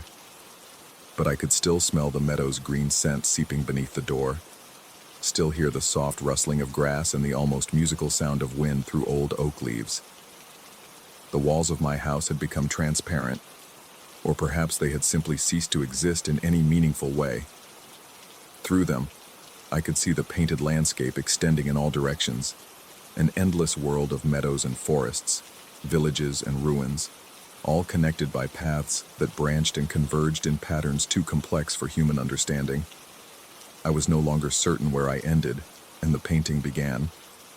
My reflection in the few remaining mirrors showed a figure growing increasingly translucent, as if I were being slowly absorbed into the canvas world, like everything else in my dissolving house. My movements left trails of color that lingered in the air, and sometimes I found my thoughts scattered across multiple locations simultaneously, standing in my living room while also walking through painted streets, existing in both places and neither. The painted figures were closer now, gathering at the edges of the village square as if waiting for something. Their faces remained obscured, but I felt their attention like heat from a fire. They gestured toward paths leading deeper into their world, inviting me to join them in whatever lay beyond the familiar landscape of meadow and forest. I understood then that the painting hadn't come to me by accident. It was a doorway, a passage between worlds that had been seeking someone like me, someone isolated enough, lonely enough, desperate enough for change to ignore the warning signs until it was too late. The figures in the village square had once stood in living rooms of their own, had once received mysterious packages and made the choice to hang impossible landscapes on their walls. As I write these final words, my notebook rests on what was once my coffee table, but now resembles a moss-covered stone altar. The pen in my hand feels increasingly substantial, while my fingers grow more translucent with each letter. My house is gone, absorbed completely into the painted world, leaving me suspended in a place that exists between reality and imagination. The path beckons with patient persistence. The village figures wait with infinite understanding. I can hear my name being called from the depths of painted streets, spoken in voices that sound like old friends welcoming me home after a long and difficult journey. I set down my pen and take my first step onto the cobblestone path. The stones feel warm beneath my feet, worn smooth by countless travelers who made this same choice before me. Behind me, the last traces of my former life fade like morning mist. Ahead lies a world of infinite paths and eternal wandering, where the only reality is painted in oils and bound by gilded frames. The figures in the village square turn toward me with faces that mirror my own, and I understand that I am home at last. Story 8. The first morning I noticed them, my coffee went cold in my trembling hands. Grooves in the sand, deeper than any animal track I'd ever seen, carved parallel lines that stretched from the water's edge to the dunes behind my cottage. Each furrow was wide enough to fit my entire boot, scored into the beach as if something massive had dragged itself across the sand in the pre-dawn darkness. My heart hammered against my ribs as I stood at my kitchen window, watching the early morning light illuminate the scarred shoreline. The patterns were too deliberate, too precise to be random. Whatever had made them possessed intelligence, purpose. The realization sent ice water through my veins, and I found myself backing away from the window, my breath fogging the glass in short, panicked bursts. I had come to Saltmere Cove seeking solitude, fleeing the suffocating noise of the city after my divorce. The isolated coastal village seemed perfect, a handful of weathered houses perched on cliffs overlooking an endless expanse of gray Atlantic. The rental cottage sat at the village's edge, close enough to the water that I could hear the waves' eternal whisper through my bedroom walls. What I hadn't expected was to find myself questioning my sanity before the first week ended. That morning, I forced myself outside to examine the marks more closely. The salty wind whipped across the beach, carrying with it a smell I couldn't identify, something organic and ancient, like low tide mixed with copper pennies. My footsteps crunched on shells and seaweed as I approached the furrows. Up close, they were even more disturbing. The sand wasn't just displaced, it was compacted, pressed down with tremendous force. Small fragments of what looked like scales glittered in the grooves, iridescent and alien under the pale sun. I knelt beside one of the tracks, my knees sinking into the cold sand. The scale fragments felt rough against my fingertips, and when I lifted one to examine it, my skin began to itch where it had touched. A wave of nausea rolled through my stomach, and I dropped the fragment, watching it disappear into the sand. The sensation lingered, a crawling feeling across my palm that made me want to scrub my hand raw. Standing, I followed the tracks toward the village. They led directly past the weathered pier where fishing boats bobbed like broken toys, their paint peeling and hulls stained with salt and time. As I walked, I became aware of eyes watching from the cottage windows. Curtains twitched as I passed, and I caught glimpses of faces, gaunt, weathered features that seemed carved from the same gray stone as the cliffs. The local general store squatted at the village center, its wooden sign hanging askew in the wind. The bell above the door released a discordant clang as I entered, and the elderly shopkeeper looked up from behind his counter with eyes the color of storm clouds. When I mentioned the tracks on the beach, his weathered face went pale, and he mumbled something about storms churning up debris before turning away to organize already neat shelves. His dismissal felt practiced, rehearsed. The way his hands shook as he handled the merchandise suggested fear rather than disinterest. I left the store with more questions than answers, and a growing certainty that the villagers knew more about the beach markings than they were willing to admit. That night, I lay in bed listening to sounds that seemed wrong for a coastal village. Beneath the familiar crash of waves, I heard what sounded like heavy breathing, rhythmic and deep, as if something enormous were sleeping just beyond my walls. Sleep came fitfully, filled with dreams of dark water and watching eyes the size of dinner plates. I woke to find new tracks outside my cottage. These were different, smaller, more numerous, radiating out from the original furrows like spokes from a wheel. They led directly to my front door, stopping just short of the threshold. My mouth went dry as I realized that whatever had made them had been close enough to touch my windows while I slept. The paranoia began then, a constant itch between my shoulder blades that warned of unseen observation. During the day, I found myself checking the locks on my doors obsessively, testing windows that I'd already secured twice before. The village seemed different too, quieter, as if the inhabitants were holding their collective breath. When I walked to the store, conversations stopped abruptly, and I caught fragments of whispered exchanges in what sounded like an older dialect, words that predated modern English. My research into the village's history yielded troubling discoveries. The local library, housed in a cramped room above the post office, contained records dating back 3 centuries. References to the Old Compact appeared repeatedly in faded documents, along with mentions of offerings and tithes paid to She Who Rises. The language was archaic, but the implications were clear. Saltmere Cove had a history of appeasing something that lived in the deep water. The librarian, a rail-thin woman with fingers like driftwood, watched me read with increasing agitation. She finally approached, suggesting that some knowledge was better left buried, her voice barely above a whisper. When I pressed for details, she claimed the documents were fiction, stories told to frighten children. But her eyes held the same fear I'd seen in the shopkeeper's face, and she locked the historical section after I left. The tracks appeared nightly now, growing more complex and purposeful. They formed patterns around my cottage, spirals and geometric shapes that hurt to look at directly. Studying them too long induced headaches and a strange disorientation, as if the sand itself were shifting beneath my feet. I began taking photographs, but the camera captured only ordinary beach sand. Whatever force created the markings existed beyond the reach of conventional documentation. Sleep became impossible. I would lie awake listening to sounds that shouldn't exist. The scrape of something massive against rock, wet breathing that seemed to come from the ocean itself. On the 5th night, I saw movement in the water, a shadow beneath the waves, too large and deliberate to be natural. It paralleled the shoreline for hours, and I swore I could feel its attention focused on my cottage like a physical weight. The village's behavior grew more pronounced.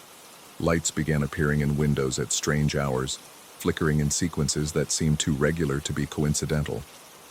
When I ventured out during these displays, The villagers avoided eye contact entirely, hurrying past with their heads down and shoulders hunched against an invisible burden. I discovered the truth in the basement of the old church. In records the current residents had obviously forgotten existed. The documents, written in multiple hands across decades, detailed a covenant struck in 1847 after ships began disappearing in unprecedented numbers. The village had agreed to provide regular tributes in exchange for safe passage. Livestock at first, then more complex offerings involving rituals timed to specific tidal cycles. The most recent entries, dated just months before my arrival, described a growing dissatisfaction from the deep dweller. Traditional offerings were no longer sufficient. Something new was required, something fresh and unknowing. The final entry mentioned a cottage being prepared for the chosen vessel, someone who would unknowingly complete the compact through their own curiosity and investigation. My hands shook as I read, understanding flooding through me like ice water. I wasn't a random visitor. I was bait, deliberately lured to this place. Every strange occurrence, every mysterious track, had been part of an elaborate process designed to draw me deeper into their ancient arrangement. The truth hit me with such force that I doubled over, retching into the church's dusty corners. My breath came in short gasps as the implications solidified. The rental cottage had been deliberately positioned at the water's edge. The friendly real estate agent who'd contacted me out of nowhere after my divorce papers were finalized. The too reasonable rent that had seemed like a gift after months of searching. Racing back to my cottage, I began packing with frantic urgency. But as I threw clothes into my suitcase, I realized the tracks outside had changed again. Instead of leading to the ocean, they now surrounded my cottage completely, forming a perfect circle. And within that circle, the sand had taken on a different texture, darker, damper, as if the ocean floor itself were rising to meet the surface. My car keys were missing from where I'd left them on the kitchen counter. A systematic search revealed them nowhere in the cottage, though I clearly remembered placing them beside my wallet the previous evening. The landline was dead, producing only a hollow, rushing sound, like water moving through deep caverns. My cell phone showed no signal, though it had worked perfectly since my arrival. Night fell with unnatural speed, the sun seeming to plummet below the horizon rather than set gradually. From my windows, I could see lights appearing throughout the village, not the warm yellow of electric bulbs, but a cold blue-green glow that seemed to emanate from the buildings themselves. The villagers were moving through their streets, but their movements were wrong, too coordinated, as if they were all responding to the same silent signal. The breathing sound returned, closer now and unmistakably organic. It seemed to come from the ocean itself, each exhalation causing the waves to retreat further than they should, revealing expanses of seafloor that gleamed wetly in the strange light. And in that exposed sand, I could see the source of the tracks, furrows that led from depths beyond imagination, carved by something that had decided to make the journey to shore. I pressed myself against the far wall of my cottage, as far from the windows as possible, feeling my heart hammer against my ribs so hard I feared it might burst. Sweat poured down my face despite the cold, and my hands shook so violently I could barely grip the flashlight I'd found in a kitchen drawer. Through the window, something moved in the water. Not a shadow this time, but a massive form that displaced waves as it approached the shore. The breathing grew louder, accompanied by sounds I had no words for, wet sliding noises and the crack of joints larger than tree trunks. The cottage began to shake, not from wind, but from the impact of something enormous moving across the sand outside. Then silence. Complete, absolute silence that was somehow more terrifying than any sound could have been. Even the ever-present crash of waves had stopped, as if the ocean itself were holding its breath. In that silence, I heard my own heartbeat thundering in my ears and the rasp of my panicked breathing.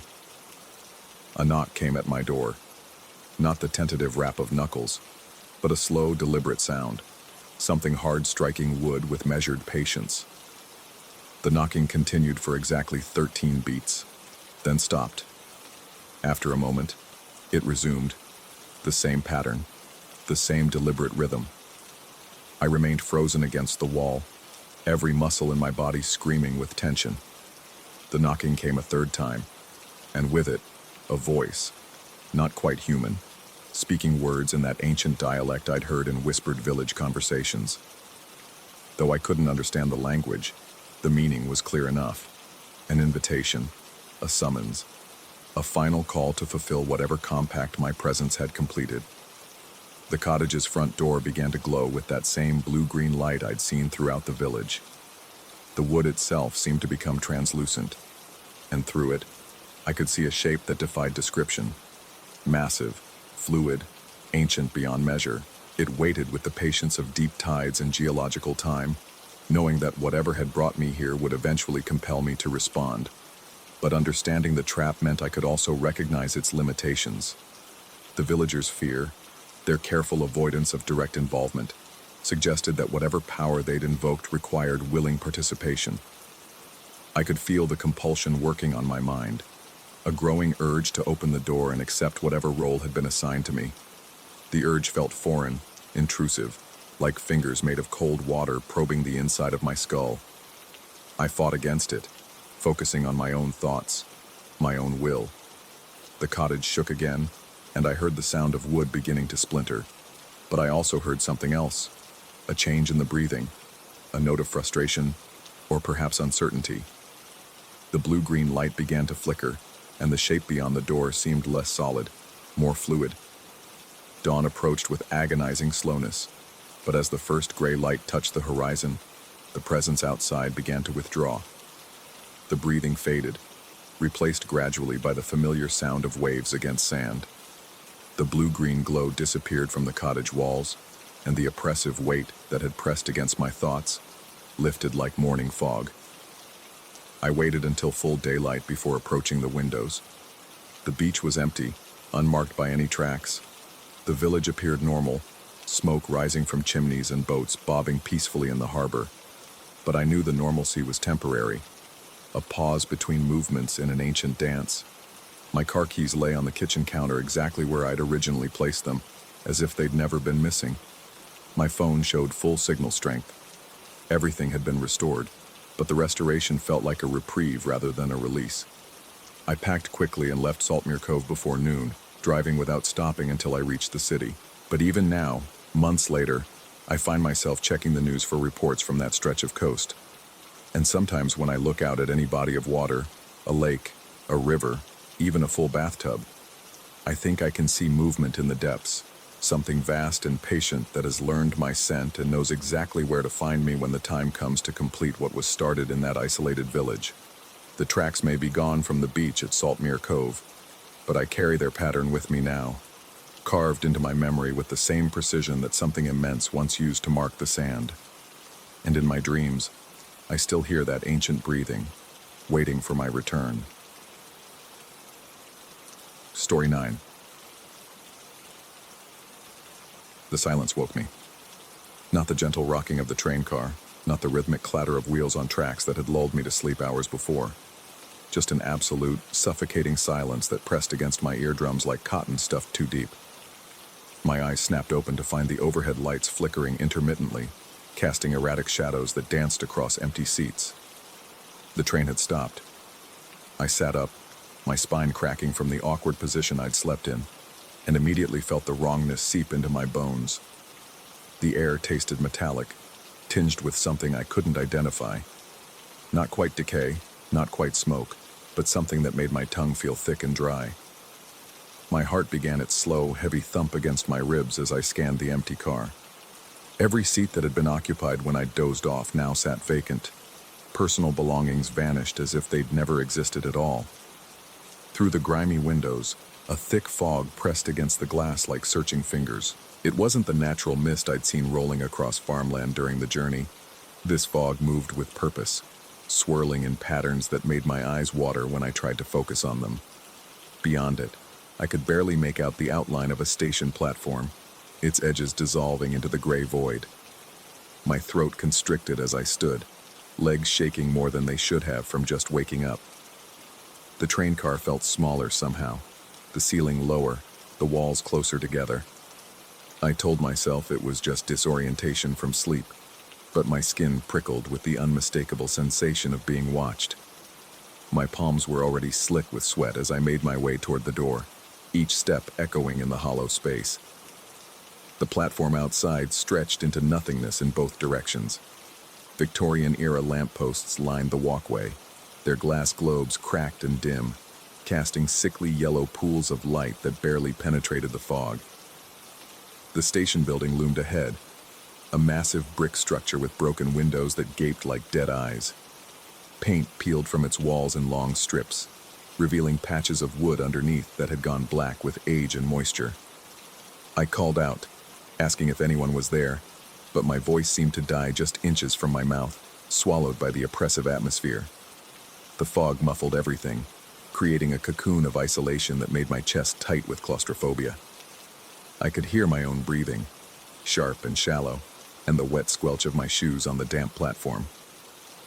As I walked toward the station building, my peripheral vision caught movement, just a flicker, like someone ducking behind one of the lampposts. My head snapped toward it, but nothing was there except the fog churning in lazy spirals. My pulse hammered in my throat as I scanned the area, waiting for another sign of movement. When none came, I forced myself to continue walking, but every nerve in my body screamed that I wasn't alone. The station's main entrance hung open, its heavy wooden door askew on rusted hinges. Inside, the waiting room stretched further than seemed possible, filled with rows of wooden benches that disappeared into darkness.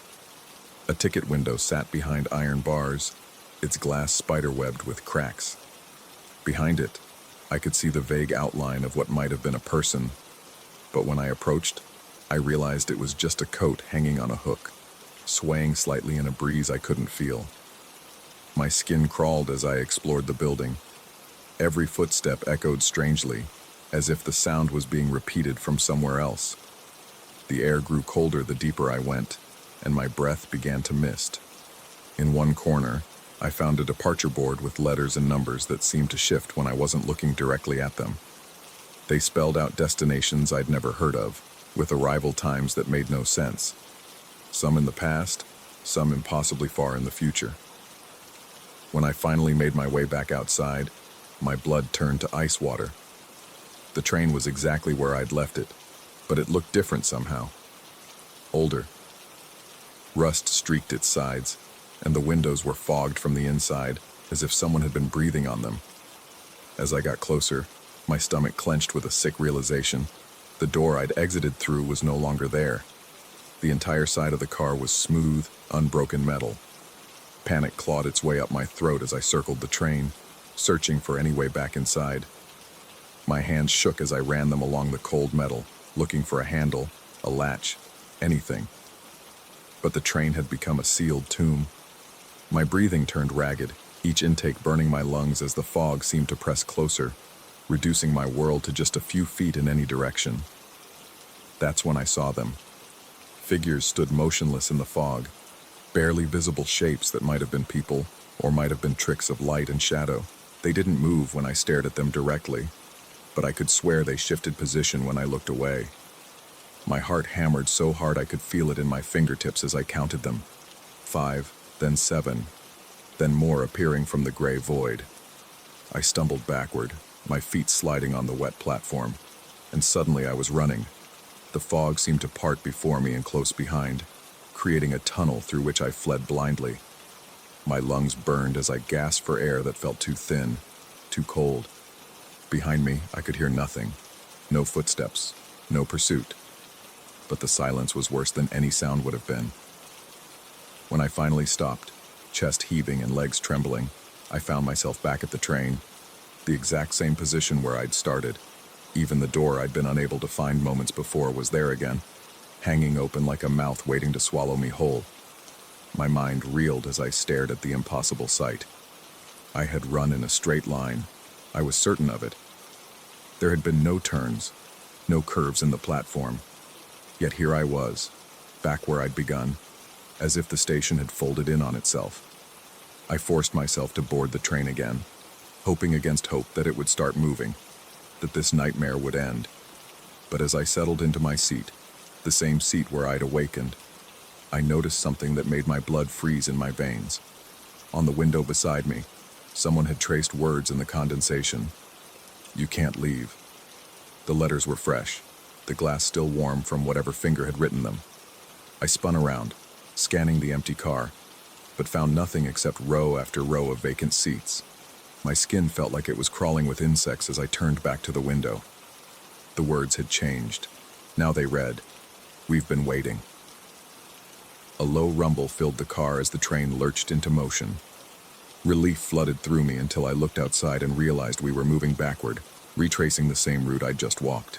The platform slid past in reverse, the station building growing larger instead of smaller. When the train finally stopped again, I was back at the exact same spot. The pattern repeated itself over and over. Sometimes I would explore different parts of the station, finding rooms filled with rotting luggage or corridors that led to dead ends. Sometimes I would see the figures in the fog more clearly, tall, thin shapes in old-fashioned clothing that stood perfectly still until I looked away. But no matter what I did, no matter which direction I went, I always ended up back at the train, back at the same seat, back at the beginning. Time became meaningless in the fog. My watch had stopped, its hands frozen at the moment I'd first awakened. I had no way of knowing if minutes or hours or days had passed. Hunger gnawed at my stomach, and thirst made my mouth feel like sandpaper. But somehow I kept going, driven by a desperate need to escape this impossible prison. The figures grew bolder with each cycle. They moved closer to the platform, close enough that I could make out their faces. Pale, gaunt features with eyes that reflected the lamplight like mirrors. They never spoke, never made a sound, but I could feel their attention like a weight pressing down on my shoulders. Sometimes I would find messages written in the dust of the station windows, always in that same neat handwriting. "Join us. Stay. You belong here." My sanity began to fray at the edges. I caught myself talking to the empty air, pleading with whatever force held me here to let me go. I searched every inch of the station for clues, for some explanation of what was happening to me. In the station master's office, I found a logbook with entries dating back decades, all in different handwritings but describing the same thing: passengers who had missed their stop, who had awakened alone on the train, who had tried again and again to leave. The final entry was in my own handwriting, though I had no memory of writing it. Day unknown, still trying to escape. The others are patient. They know I'll understand eventually.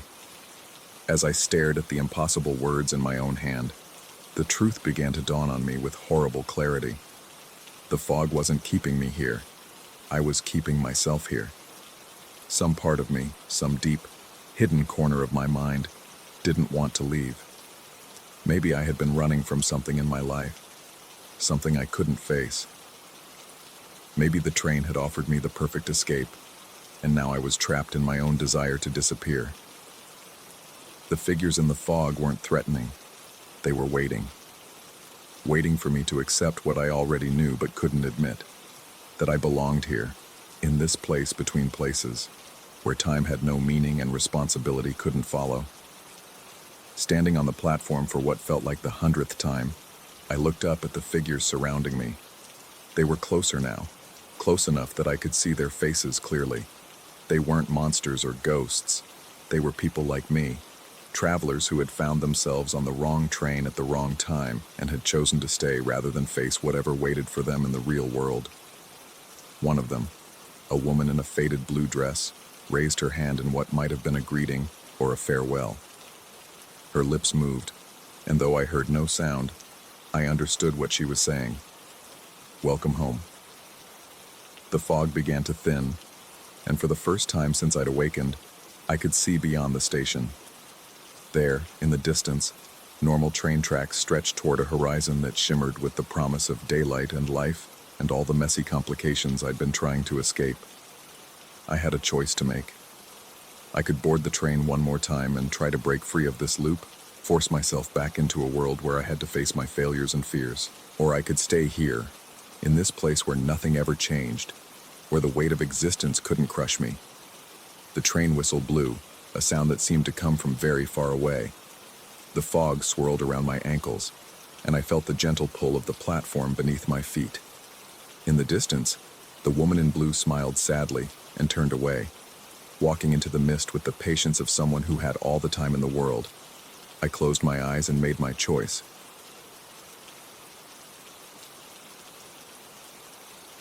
Story 10.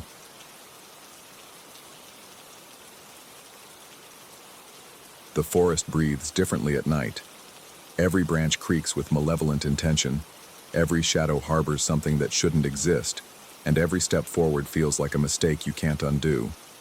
I learned this truth on an October evening when the moon hung like a cataract eye above the pine canopy, and my world began unraveling with each footfall on the damp forest floor. I had been walking these trails for months, seeking solitude after another crushing day at the office where my supervisor's condescending remarks echoed in my skull like tinnitus. The familiar path wound through Douglas firs and maples, past the creek that babbled its mindless litany, past the fallen log where I sometimes sat to smoke cigarettes I'd quit 3 times. But that night, something pulled me deeper into the woods than I'd ever ventured. My flashlight beam danced across bark and undergrowth, casting grotesque silhouettes that writhed and twisted with each tremor of my hand. The beam seemed weaker somehow, struggling against a darkness that felt almost solid. My breath formed small clouds that dissipated quickly in the cold air, and each exhalation carried away a piece of warmth I couldn't afford to lose. The sound reached me first, a faint tinkling, like wind chimes made of glass, or perhaps ice cracking under pressure.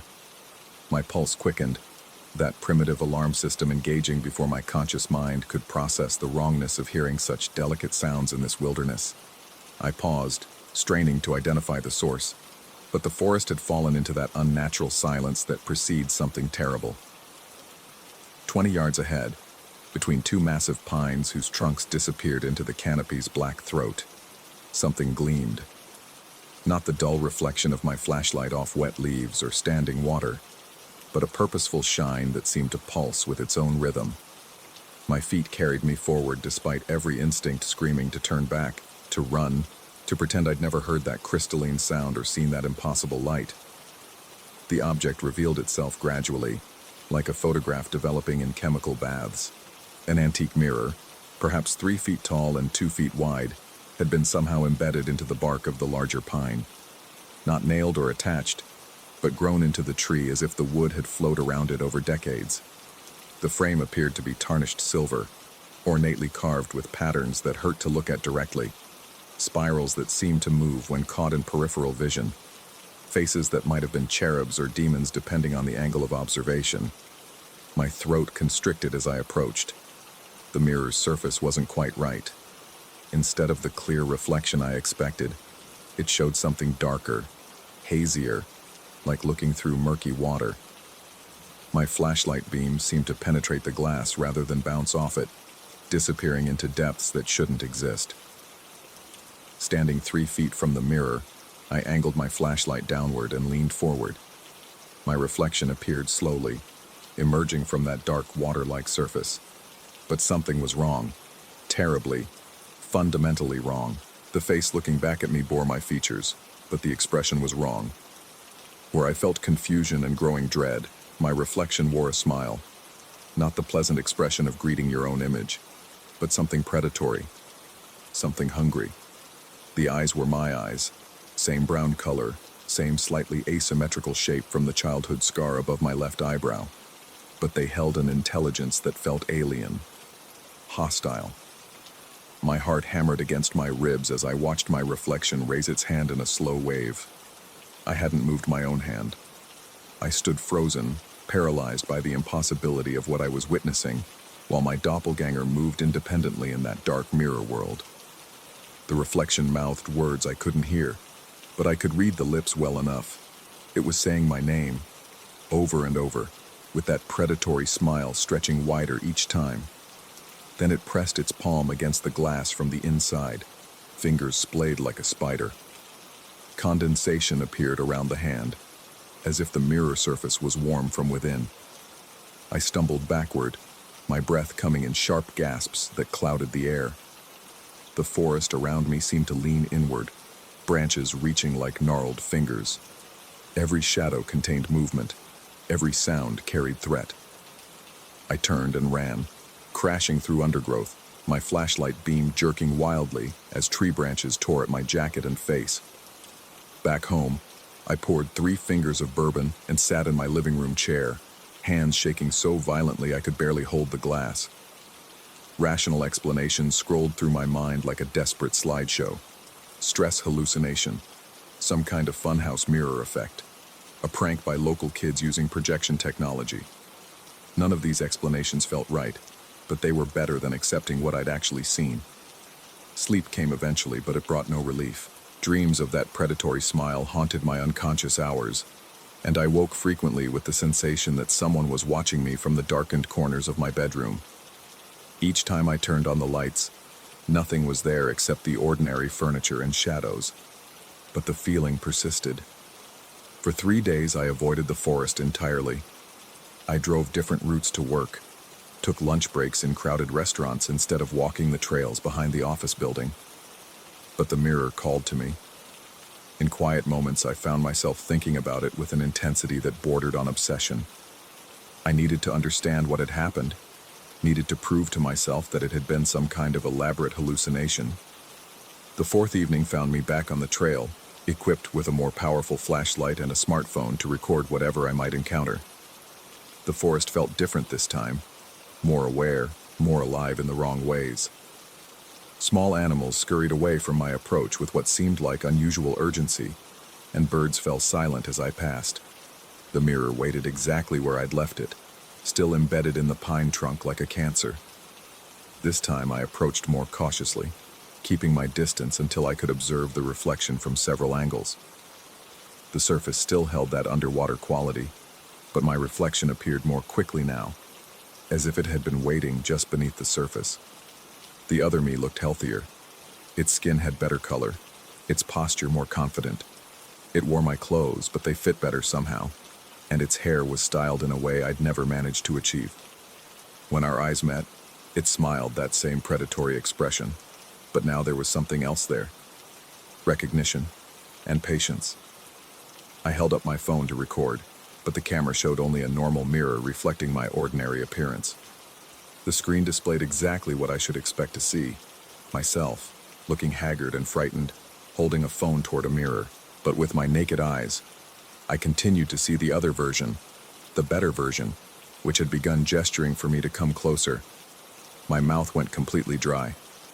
Sweat broke out across my forehead despite the cool evening air. The discrepancy between what the camera saw and what my eyes perceived was perhaps more terrifying than the original vision. It suggested that whatever was happening existed in a space beyond normal sensory input, beyond the ability of technology to capture or validate. The reflection pointed to something behind me, its mouth moving in urgent communication. Against every survival instinct, I turned to look over my shoulder. The forest appeared normal, trees, shadows, undergrowth lit by my flashlight beam. When I turned back to the mirror, my reflection was shaking its head in apparent frustration. It pointed again, more insistently, and mouthed words that looked like "behind you," or possibly "your time." I spun around again, this time sweeping my flashlight in a wide arc. Still nothing. But when I faced the mirror once more, my reflection had moved closer to the glass surface.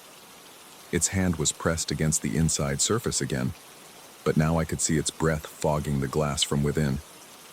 The impossible physics of this made my vision blur with vertigo. That night I researched everything I could find about mirrors, optical illusions, psychological conditions that might cause such vivid hallucinations. The internet offered countless explanations, from Charles Bonnet syndrome to temporal lobe epilepsy, but none quite matched my experience. I also found folklore about cursed mirrors, objects that could show other worlds or trap souls, but these seemed like desperate grasping at supernatural straws. The 5th night, I returned with a different strategy. I brought a small mirror from my bathroom medicine cabinet, planning to compare reflections and understand if the phenomenon was localized to the forest mirror or something happening to my perception generally. This precaution proved to be both wise and terrifying. My handheld mirror showed my normal reflection, tired, anxious, but fundamentally myself. The forest mirror continued to show the other version, which seemed to be growing more distinct and solid with each visit. Tonight it was wearing different clothes, a navy sweater I owned but rarely wore. More disturbing, it had somehow acquired a small scar on its forehead that I didn't possess. The other me gestured toward the handheld mirror I was holding, then pointed to itself. The meaning seemed clear, though I couldn't understand the mechanics. It wanted me to touch my mirror to the large mirror. The request felt like the worst possible idea, but the compulsion was growing stronger each night. The other me was no longer just smiling. It was pleading, its expressions cycling through frustration, anger, and desperate need. I stepped closer, close enough that my breath fogged the surface from my side, while its breath fogged from within. Our hands approached each other, separated only by the glass surface that seemed simultaneously solid and permeable. When our palms would have touched, I felt a strange tingling, like mild electrical current. The other me pressed harder against the glass, and I could see its knuckles going white with effort. Something was happening to the barrier between us. The glass surface rippled like water, sending concentric circles radiating outward from where our hands met. The electrical sensation intensified, climbing up my arm like tiny insects beneath the skin. My reflection's mouth was moving urgently now, saying something that looked like switch or change places. I jerked my hand back as understanding hit me like cold water. This thing wasn't just showing me another version of myself, it was trying to exchange places with me. The growing distinctness, the different clothes, the accumulating scars and changes were signs that it was becoming more real, while I was becoming more like a reflection. Panic flooded my system. My heartbeat became so loud I could hear it over the forest sounds. Cold sweat soaked through my shirt, and my hands trembled so violently I nearly dropped both mirrors. The other me was no longer pleading, it was angry now, pressing both hands against the glass and mouthing what appeared to be threats or curses. I stumbled backward, putting distance between myself and the mirror, but I could still see my reflection writhing with rage. It began pounding on the glass from within, and incredibly, I could hear the impacts as dull thuds. Each strike made the mirror frame vibrate slightly in its wooden housing. Over the next several nights, I noticed changes in my own reflection in ordinary mirrors. Subtle at first, my posture seemed slightly different, my expressions unfamiliar. My bathroom mirror showed a version of myself that moved just fractionally behind my actual movements, as if there was some lag in the reflection. My bedroom mirror occasionally showed me wearing clothes I wasn't actually wearing. The forest mirror revealed more disturbing developments. My doppelganger had acquired new scars, including one on its left hand that I distinctly remembered getting in childhood, but which had somehow disappeared from my own skin. It was wearing my father's old watch, a piece I'd lost years ago, but could now see clearly on its wrist through the glass. More disturbing still, it had begun showing me things. When I arrived at the mirror each night, it would gesture for me to watch, then turn to reveal scenes playing out behind it in that dark mirror world. I saw myself at work, but this version was confident, respected. I watched this other me receiving a promotion I'd been denied 3 times. I saw it in conversations with women who seemed genuinely interested, living in a nicer apartment, driving a better car. It was showing me a better life, one where all my failures and disappointments had somehow been corrected. The temptation was becoming unbearable. Each night I stayed longer, watching these scenes of success and happiness that could allegedly be mine, if I would just touch my palm to the glass and complete whatever exchange was trying to occur. But I also noticed changes in the world around me. Coworkers began commenting that I seemed different, distant. My sister called to ask if I was feeling well because my voice had sounded strange during our last conversation. When I looked at photographs of myself, something was off about the face looking back. Familiar, but somehow not quite right. The realization came gradually, like a developing photograph revealing its true image. The exchange wasn't a simple swap. It was happening slowly, night by night, interaction by interaction. Each time I visited the mirror, each moment I spent staring into that other world, a little more of me was being drained away while something else filled the empty spaces. On the 8th night, I brought an axe. The forest seemed to resist my approach more aggressively than ever before. Branches caught at my clothes with deliberate intent. Roots seemed to shift beneath my feet to trip me, and the path itself appeared to have changed, requiring several wrong turns before I found the familiar grove. The mirror's reflection was waiting, no longer showing the other me, but displaying my own normal appearance. This was somehow more terrifying than the doppelganger. When I raised the axe, my reflection raised an identical axe. When I stepped closer to the glass, my reflection stepped closer from within. But I could see the truth now. The reflection's movements were too perfect, too synchronized.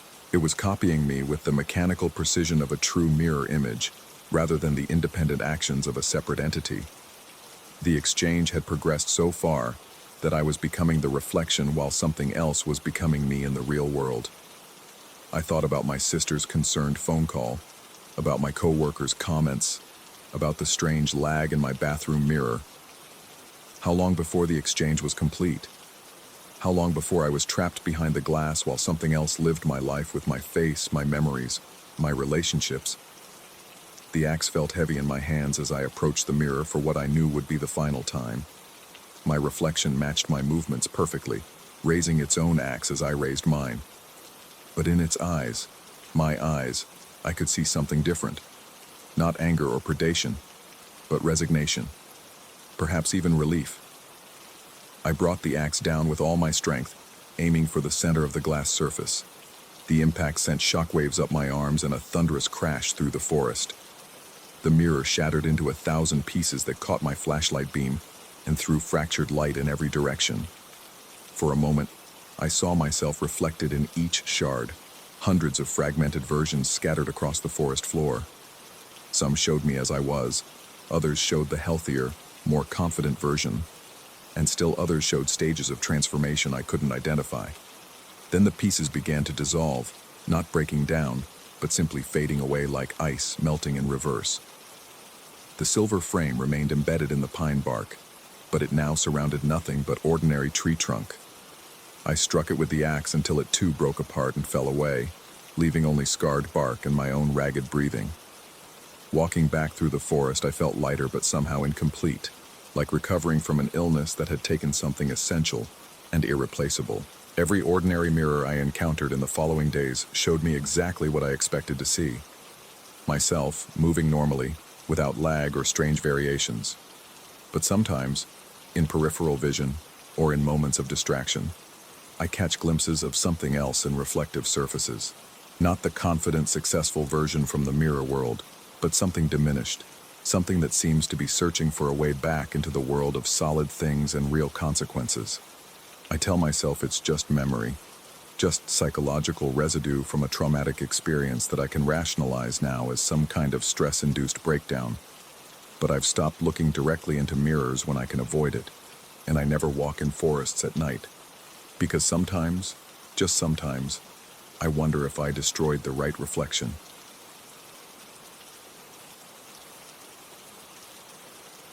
Story 11. The first book appeared on my desk at exactly 2:17 a.m. on a Tuesday, its leather binding still warm as if someone had been holding it moments before.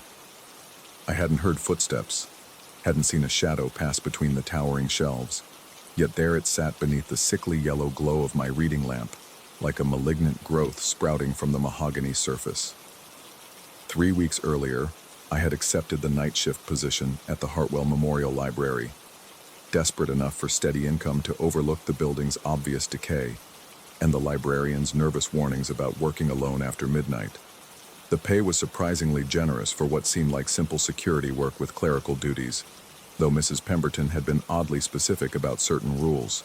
Never venture beyond the main reading room after 1 a.m., always keep the desk lamp burning, and under no circumstances should I attempt to reshelve any books that appeared without explanation. The ancient building creaked and settled around me that first night like arthritic bones, its Victorian architecture casting twisted shadows that seemed to writhe in my peripheral vision. Dust motes danced in the lamplight, disturbed by invisible currents that made the air feel thick and oppressive. The heating system wheezed and gurgled through copper pipes hidden within the walls, creating an irregular rhythm that set my teeth on edge and made my pulse quicken without reason. But it was the silence between those sounds that truly unnerved me. In those dead spaces, I could swear I heard the whisper of turning pages, the soft scratch of pen on paper, the barely audible rustle of someone moving through the stacks.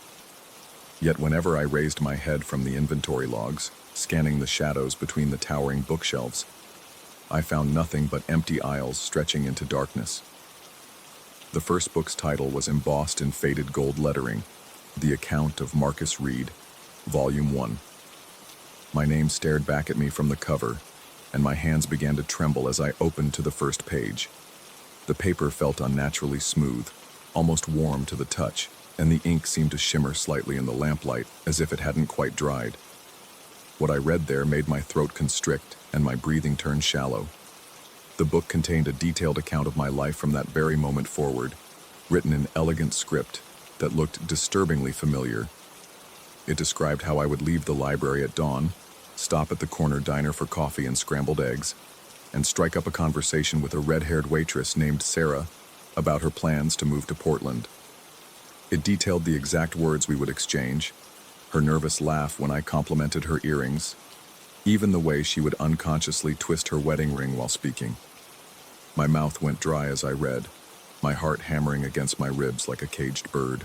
This had to be some elaborate prank, perhaps a hazing ritual for new employees. But as dawn approached and I found myself walking toward the diner, despite my intention to go straight home, a cold certainty settled in my stomach like a stone. Sarah was there, exactly as described. Red hair pulled back in a ponytail that caught the morning light. Small silver earrings shaped like leaves. A thin gold band on her left ring finger that she twisted when nervous. Our conversation unfolded word for word as the book had predicted. Her laugh pitched exactly as written, her mannerisms captured with unsettling precision. When she mentioned Portland, my voice caught in my throat, and I excused myself with shaking hands. The second book appeared 3 nights later, again materializing silently on my desk, while I was focused on cataloging returns. The Account of Marcus Reed, Volume 2, contained the next week of my life in meticulous detail. A phone call from my sister about our father's arthritis, a chance encounter with my ex-girlfriend at the grocery store, even a minor fender bender that would occur on Thursday afternoon at the intersection of Maple and 3rd. Cold sweat beaded on my forehead as I read, my breathing becoming rapid and shallow. The detail was impossible, invasive, as if someone had been inside my head, documenting thoughts I hadn't yet had. It described how I would feel a sudden urge to buy lottery tickets on Wednesday, the specific numbers I would choose based on half-remembered childhood addresses, and the crushing disappointment when none of them matched the winning combination. Thursday's accident happened exactly as written. A blue Honda ran a red light, clipping my rear bumper at 3:47 p.m. The other driver, a middle-aged woman with graying hair and a nervous stutter, apologized profusely while adjusting her glasses just as the book had described. My hands shook so violently I could barely write down her insurance information. And that night, I returned to the library with a growing sense of dread clawing at my chest. Each subsequent night brought another volume. Another week of my future laid bare in that disturbingly familiar handwriting. The books appeared without warning, always when my attention was elsewhere, as if they materialized from the very air itself. I began to position mirrors around my desk, trying to catch sight of whoever was placing them there, but they revealed nothing except my own increasingly haggard reflection, staring back with bloodshot eyes and pale, drawn features. Sleep became elusive. Even during my few hours off, I found myself lying awake, staring at the ceiling and wondering what tomorrow's book would reveal. My appetite vanished, and I lost weight rapidly, my clothes hanging loose on my frame like funeral shrouds. The constant state of anticipation was eating me alive from the inside. My nervous system jangled and raw. The handwriting in the books continued to nag at me, its loops and flourishes maddeningly familiar, yet impossible to place. I spent hours comparing it to old documents in the library's archives, searching for any clue about the author's identity. Late one night, While examining a collection of donated manuscripts, I found myself unconsciously mimicking the script as I took notes. The similarity made my blood run cold, but I dismissed it as coincidence, the result of staring at the writing for too many hours. It was during my 6th week that the books began to reveal increasingly personal details, intimate moments I would experience in solitude. They described my private thoughts, my secret fears, even the dreams I would have down to the smallest detail. One volume recounted a nightmare where I was trapped in the library's basement, surrounded by shelves that stretched impossibly high into darkness, while unseen hands repeatedly placed books on my desk faster than I could read them. I woke from that exact dream in a cold sweat, my sheets soaked with perspiration and my heart racing like a trapped animal. The books also began to predict my growing paranoia, documenting how I would start checking the locks on my apartment multiple times each night, how I would become convinced that someone was following me during my daily errands. They described with clinical precision the way I would begin talking to myself, rehearsing conversations that hadn't yet occurred, practicing responses to situations that might never arise. Most disturbing of all was how the books seemed to anticipate my attempts to change the predicted future. When I deliberately chose a different route to work one evening, hoping to avoid a described encounter with a homeless man who would ask me for change, I found the next volume already accounted for my deviation. It detailed how I would take Elm Street instead of my usual path, how I would encounter the same man 3 blocks later anyway, and how our conversation would unfold identically despite the changed location. The feeling of being trapped in an invisible web tightened around me like a noose. Every decision felt predetermined, every action already scripted by an unknown author who seemed to understand my thoughts better than I understood them myself. My breathing became constantly labored, as if the air in the library had grown thick and poisonous. Strange rashes appeared on my arms and neck, angry red welts that itched incessantly and seemed to worsen whenever I tried to resist the book's predictions. During my 8th week, I began to notice changes in the library itself. Books that had been properly shelved would appear scattered on tables and floors, as if someone had been searching frantically through them during the day. The temperature would fluctuate wildly, leaving me shivering one moment and sweating the next.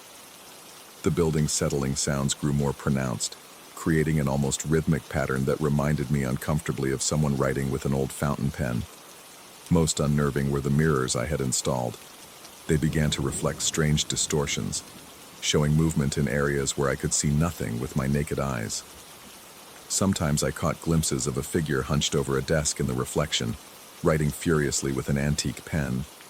But when I spun around to look directly, I found only empty space. The handwriting samples I had been collecting began to reveal a terrible pattern. The script in the books matched historical documents spanning over a century, appearing in diaries from the 1920s, letters from the 1940s, and journal entries from every decade since.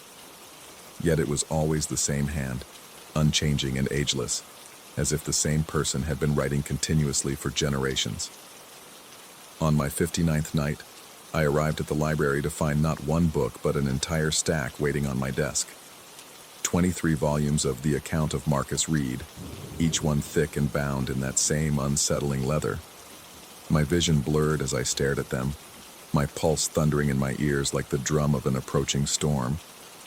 These books contained years of my future, decades of a life already written and decided by someone else. As I reached for the first volume with trembling hands, I noticed something that made my blood turn to ice water in my veins. There, beside the stack of books, lay an antique fountain pen, identical to the one I had glimpsed in the mirror reflections. Its silver nib was still wet with ink, and when I picked it up, it felt warm and perfectly weighted in my grip, as if it had been crafted specifically for my hand. The revelation struck me with the force of a physical blow. The familiar handwriting, the intimate knowledge of my thoughts and dreams, the way the books seemed to anticipate my every reaction. I was the author. Somehow, some version of myself was writing these accounts, documenting a future I was simultaneously living and creating. But the terrible question remained, was I the one controlling my fate, or was something else controlling the hand that held the pen? In the final volume, I found the answer that shattered what remained of my sanity. The book described this very moment, my discovery of the pen, my realization of the truth. But it also revealed something far more horrifying. I was not the first Marcus Reed. The library's records, carefully hidden in its deepest archives, contained documentation of previous night librarians, all bearing my name, all disappearing after exactly 60 nights of work. Each previous Marcus had written his own future, trapped in an endless cycle of prediction and fulfillment, until the weight of predetermined fate had driven him to flee into the darkness beyond the library's walls. But something in the building's ancient foundations, some presence that fed on the certainty of written futures, would always call forth a new Marcus Reed to take his place at the desk. The pen felt alive in my hand now, pulsing with a warmth that seemed to sync with my heartbeat. As I opened the final book to read about my own inevitable departure, I could feel the presence stirring in the shadows around me, hungry for the continuation of its century-old feast. Tomorrow night would be my 60th and final shift. According to the book, I would walk out of the library just before dawn and never return, my mind fractured by the impossibility of living a completely predetermined life. But as I sat there in the dying hours of night 59, staring at the pen that had become an extension of my own tortured soul, I realized I had one choice the books had not accounted for. I could continue writing, adding my own pages to the endless account, but I could also change the story's direction. The presence in the shadows seemed to sense my thoughts, and the temperature in the library dropped perceptibly, frost forming on the windows despite the autumn warmth outside. I opened a fresh notebook I had brought from home and began to write a different ending, one where Marcus Reed would not flee in madness, but would instead find a way to break the cycle that had trapped so many versions of himself. As I wrote, the other books began to smoke and curl at their edges, their predetermined futures dissolving as I crafted something new and uncertain. The building shuddered around me, its ancient timbers groaning in protest as if the very foundation of reality was being rewritten. The presence in the shadows pressed closer, its hunger turning to rage as I continued to write, crafting a future that was truly my own. My hand moved with increasing urgency, the pen flowing across the page like liquid fire, burning away the predetermined path and opening a doorway to genuine possibility. As dawn approached, I reached the story's climax, describing how Marcus Reed would confront the presence that had fed on predetermined futures for over a century. The shadows around me began to writhe and coalesce, taking on a shape that was part hungry darkness and part living text, words and sentences swirling through its form like a nightmare made of paper and ink. But instead of fleeing, I continued to write, documenting the confrontation as it happened, creating reality through the act of composition itself. The presence shrieked soundlessly as I wrote about its defeat, about the breaking of the cycle that had trapped it for so long. With each word, its form became less substantial, the certainty it had fed upon dissolving into the beautiful uncertainty of an unwritten future. When the sun finally rose, I closed the notebook and stood up from the desk for the last time. The antique pen crumbled to dust in my hand, and the stacks of predetermined books burst into flames that left no ash behind. The presence was gone, its hunger finally satisfied by the feast of its own destruction. I walked out of the Hartwell Memorial Library that morning with my mind intact and my future unwritten. Behind me, the building stood silent and ordinary, just another aging repository of books and knowledge. But sometimes, on quiet nights when the wind carries the scent of old paper and ink, I remember the weight of that pen in my hand and the terrible comfort of a future already decided. And I write my own stories now, creating possibilities instead of certainties, always grateful for the beautiful uncertainty of not knowing what comes next. Story 12. The basement workshop smelled of wood stain and decay, a combination that had become as familiar as my own sweat. Down here, surrounded by broken antiques waiting for resurrection, I could almost forget the world above existed. Almost. But today, something felt different. The shadows seemed deeper, clinging to corners with an unnatural persistence, and the fluorescent lights flickered with an irregular rhythm that made my teeth ache. I'd been running Morrison's Restoration for 12 years, hidden beneath my brownstone on East 74th Street. Clients brought me their treasures, grandfather clocks with silent hearts, chairs that had forgotten how to hold weight, mirrors that reflected more than they should. I fixed them all, brought them back from the edge of oblivion. But what arrived that Tuesday morning in October was different. The delivery men had struggled with it, cursing under their breath as they maneuvered the wooden crate down my narrow stairs. They'd left quickly, avoiding eye contact, their hands trembling as they collected their payment. I should have paid attention to their fear. The manifest reads simply, female mannequin, circa 1920s, origin unknown. No return address, no client information, just a cashier's check for $5,000 paperclipped to the delivery receipt, payment for restoration work I'd never agreed to undertake. My heart hammered against my ribs as I pried open the crate. The wood was old, stained dark with age, and something else I didn't want to identify. Inside, wrapped in yellowed cloth that felt uncomfortably warm to the touch, lay the mannequin. She was beautiful in the way antiques often are, perfect in her imperfection. Her plaster face bore the subtle cracks of age, fine lines that gave her expression depth and character. Her hair, real human hair the color of autumn leaves, had been styled in finger waves that still held their shape after decades. The dress was period-appropriate silk, deep burgundy with beadwork that caught the overhead light and threw it back in fragments. But it was her pose that stopped my breath cold. She stood with one hand raised to her throat, fingers spread wide, mouth slightly open. Her eyes, glass I told myself, just glass, seemed to track my movement around the crate. The expression was one of warning, or perhaps terror. I set her up in the corner opposite my workbench, positioning her on the small wooden platform I used for larger pieces. The afternoon passed normally enough. I worked on a Victorian writing desk, losing myself in the familiar rhythm of sanding and refinishing. But I found my gaze drifting to her again and again, drawn by some inexplicable magnetism. When I locked up that evening, she stood facing the far wall, her raised hand still clutching at nothing. The next morning, my coffee grew cold in my trembling hands. She had moved. Not dramatically. Nothing so obvious as a complete change of position. But her head had turned. Instead of facing the wall, she now looked directly toward my workbench. Her hand had dropped to her side, and her mouth had closed into what could have been a slight smile. I set down my mug with exaggerated care, my pulse quickening to a staccato beat. The logical explanations tumbled through my mind. Settling, temperature changes, my own faulty memory. Old plaster shifted sometimes, heat expansion. I was working too many hours, not sleeping enough. But her glass eyes seemed to follow me as I moved around the workshop. I checked the security footage on my phone, scrolling through 8 hours of grainy black and white images. The camera faced my workbench, catching only her profile, but I could see it clearly. At 2:47 a.m., she simply turned her head. No jerky, mechanical movement, no sudden shift.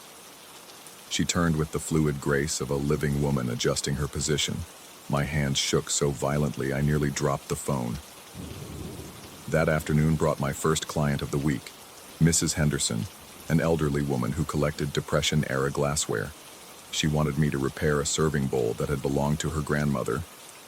As she explained the piece's history, gesturing with arthritic hands, I found myself glancing repeatedly at the mannequin. The mannequin stood in a new pose, both hands pressed against her chest, head tilted back, eyes closed as if in prayer or ecstasy. Mrs. Henderson followed my gaze and inhaled sharply. She asked if the piece was for sale, mentioned something about its remarkable resemblance to her sister before quickly changing the subject. When she left, she walked faster than I'd ever seen her move, nearly stumbling up the stairs in her haste. 2 hours later, Mrs. Henderson called. She'd just received news that her estranged sister, living across the country, had suffered a heart attack. The sister was alive, recovering, but the timing made my stomach clench with unease. That night, I couldn't bring myself to leave the workshop. I sat at my bench, pretending to work while watching the mannequin from the corner of my eye. She remained motionless, hands still pressed to her chest, until exactly midnight. Then, with that same impossible fluidity, She shifted again. This time, she stood with arms outstretched, face turned toward the ceiling, as if embracing someone much taller than herself. I barely slept that night, dozing fitfully in the chair at my workbench. Every shadow seemed to move independently. Every creak of the old building made me jolt awake, sweat beading on my forehead. The next day brought validation and horror in equal measure. My neighbor, Mr. Castellano, stopped by around noon. He seemed unusually animated, talking rapidly about his son's surprise visit from California.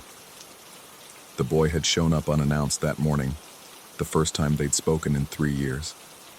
Mr. Castellano described their reconciliation with tears in his eyes, how they'd embraced in his doorway just after midnight. The mannequin now stood with one finger pointed toward the door, her expression somehow smug. I began documenting everything, every pose, every change, every subsequent event that seemed connected. The pattern emerged quickly, undeniably. She would shift position during the night, always between 2 and 3 a.m., and within 24 hours, something would happen that matched her new pose exactly. A woman walking past my building would trip and fall in front of the same door the mannequin pointed toward. A customer would receive unexpected news while sitting in the exact chair the mannequin appeared to be looking at. The correlations were too precise, too frequent to dismiss as coincidence. I started staying late, watching for the transformations. The changes always occurred when I wasn't looking directly at her. A blink, a moment's distraction, and she would be different. My peripheral vision would catch the movement, but when I turned, she was already still, wearing her new pose like a costume. The prophetic accuracy became addictive. I found myself rearranging my schedule based on her signals, making excuses to be in specific places at specific times. When she stood with both hands covering her eyes, I avoided Central Park and later learned about a construction accident that injured several pedestrians. When she knelt with arms wrapped around her torso, I stayed home and watched from my window as food poisoning closed the restaurant next door. I was becoming dependent on her warnings, or perhaps her guidance. The distinction was becoming harder to make, but I was also becoming increasingly aware that she was changing in other ways. The cracks in her plaster face were filling themselves, smoothing into perfect skin. Her glass eyes had developed depth, gaining flecks of green and gold that shifted in different light. The rigidity of her limbs was softening into natural flexibility. Her hair grew longer, the finger waves relaxing into modern curls. Most unsettling of all, she was warming. When I accidentally brushed against her while moving a cabinet, her arm felt like flesh instead of plaster. I jerked my hand away, but the sensation lingered. Warm skin, soft and yielding. My sleep became increasingly fragmented. Every sound from the workshop below would send me creeping down the stairs to check on her. I found myself talking to her, seeking reassurance in one-sided conversations about the day's events. She never responded, but her poses seemed to acknowledge my presence. The transformation accelerated. Within a week, she looked less like an antique mannequin and more like a perfectly preserved woman from the 1920s. Her dress now fit her form exactly, as if tailored specifically for her changing body. The beadwork caught the light differently, throwing patterns across the workshop walls that seemed to pulse with their own rhythm. I stopped accepting new clients. The phone rang constantly, but I let the machine take messages I never returned. Food deliveries piled up outside my door. The world above my workshop ceased to exist except as a source of the events she predicted. She began predicting increasingly personal events. When she stood with one hand pressed against the workshop's east wall, I received a call from my ex-wife, our first conversation in 2 years. When she pointed toward my tool cabinet, I found a check I'd forgotten about tucked behind a box of screws. When she mimicked typing motions, an email arrived offering me a restoration contract worth more than I'd made all year. But the predictions were becoming more specific, more intrusive. She would position herself to predict not just events, but my reactions to them. Standing with hands clasped behind her back meant I would receive disappointing news and choose not to share it with anyone. Covering her ears meant I would overhear something I shouldn't and pretend I hadn't. She was predicting my choices before I made them, my emotions before I felt them. The boundary between prophecy and control was dissolving. The night everything changed. I woke to find her standing directly beside my chair. I hadn't heard her move, hadn't sensed her approach.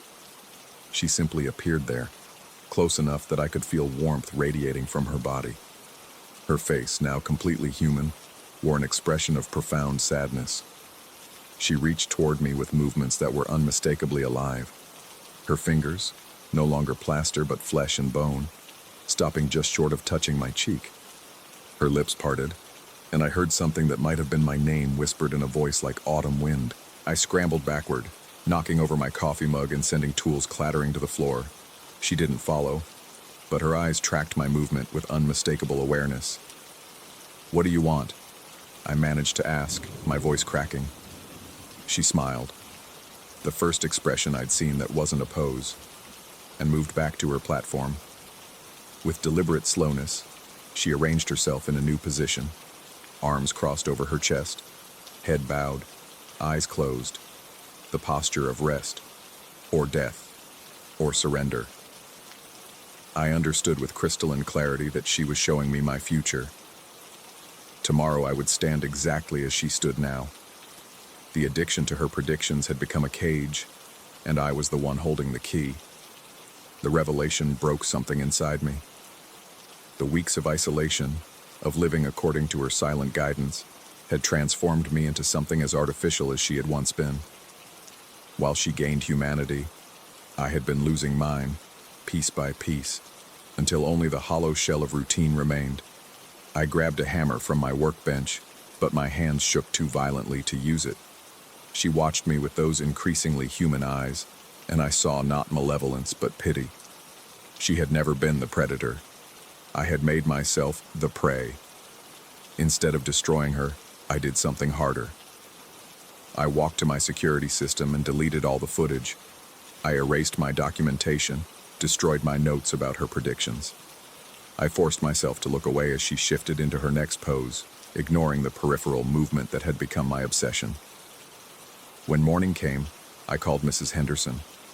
I told her the mannequin was free to a good home, that I'd decided not to restore it after all. She arrived within an hour, her eyes bright with an enthusiasm that made my stomach twist with warning. As Mrs. Henderson's movers carried the crate up my stairs, I caught one last glimpse of the mannequin's face through the wooden slats. She looked completely human now, beautiful and terrible in her perfection. Her eyes met mine through the gaps in the wood, and her lips moved in what might have been words of gratitude or threat. The workshop feels empty now, hollow in a way that has nothing to do with the missing mannequin. I've returned to my normal routine, accepting clients, completing projects, living in the present instead of the predicted future. But sometimes, late at night, I find myself arranging my body in specific poses without conscious thought. Arms crossed, head bowed, eyes closed. And in those moments, I can almost see tomorrow spreading out before me like a map, waiting for someone else to follow its inexorable paths. I don't know what Mrs. Henderson plans to do with her. I don't want to know. But sometimes I drive past her house and see shadows moving behind the curtains in patterns that seem too purposeful, too precise. The mannequin found what she was looking for, a willing vessel for transformation. I escaped, but the knowledge of what I almost became lingers like a scar. In quiet moments, I still feel the pull of certainty, the addictive comfort of knowing what comes next. I've learned to resist it, but the temptation never fully fades. And sometimes, in my peripheral vision, I catch glimpses of poses that haven't happened yet.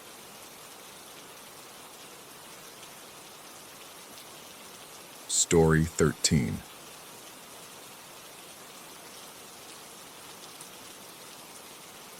The brass buttons on the elevator panel gleamed like dead eyes in the flickering fluorescent light, and I knew something was fundamentally wrong with this place the moment I pressed 3 and felt the floor beneath me shudder with an unnatural tremor that seemed to penetrate my bones.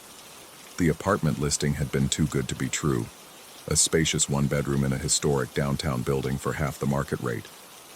The landlord, Mrs. Chen, had been evasive about the previous tenant, mumbling something about a sudden departure and family obligations. Her hands trembled slightly as she handed me the keys.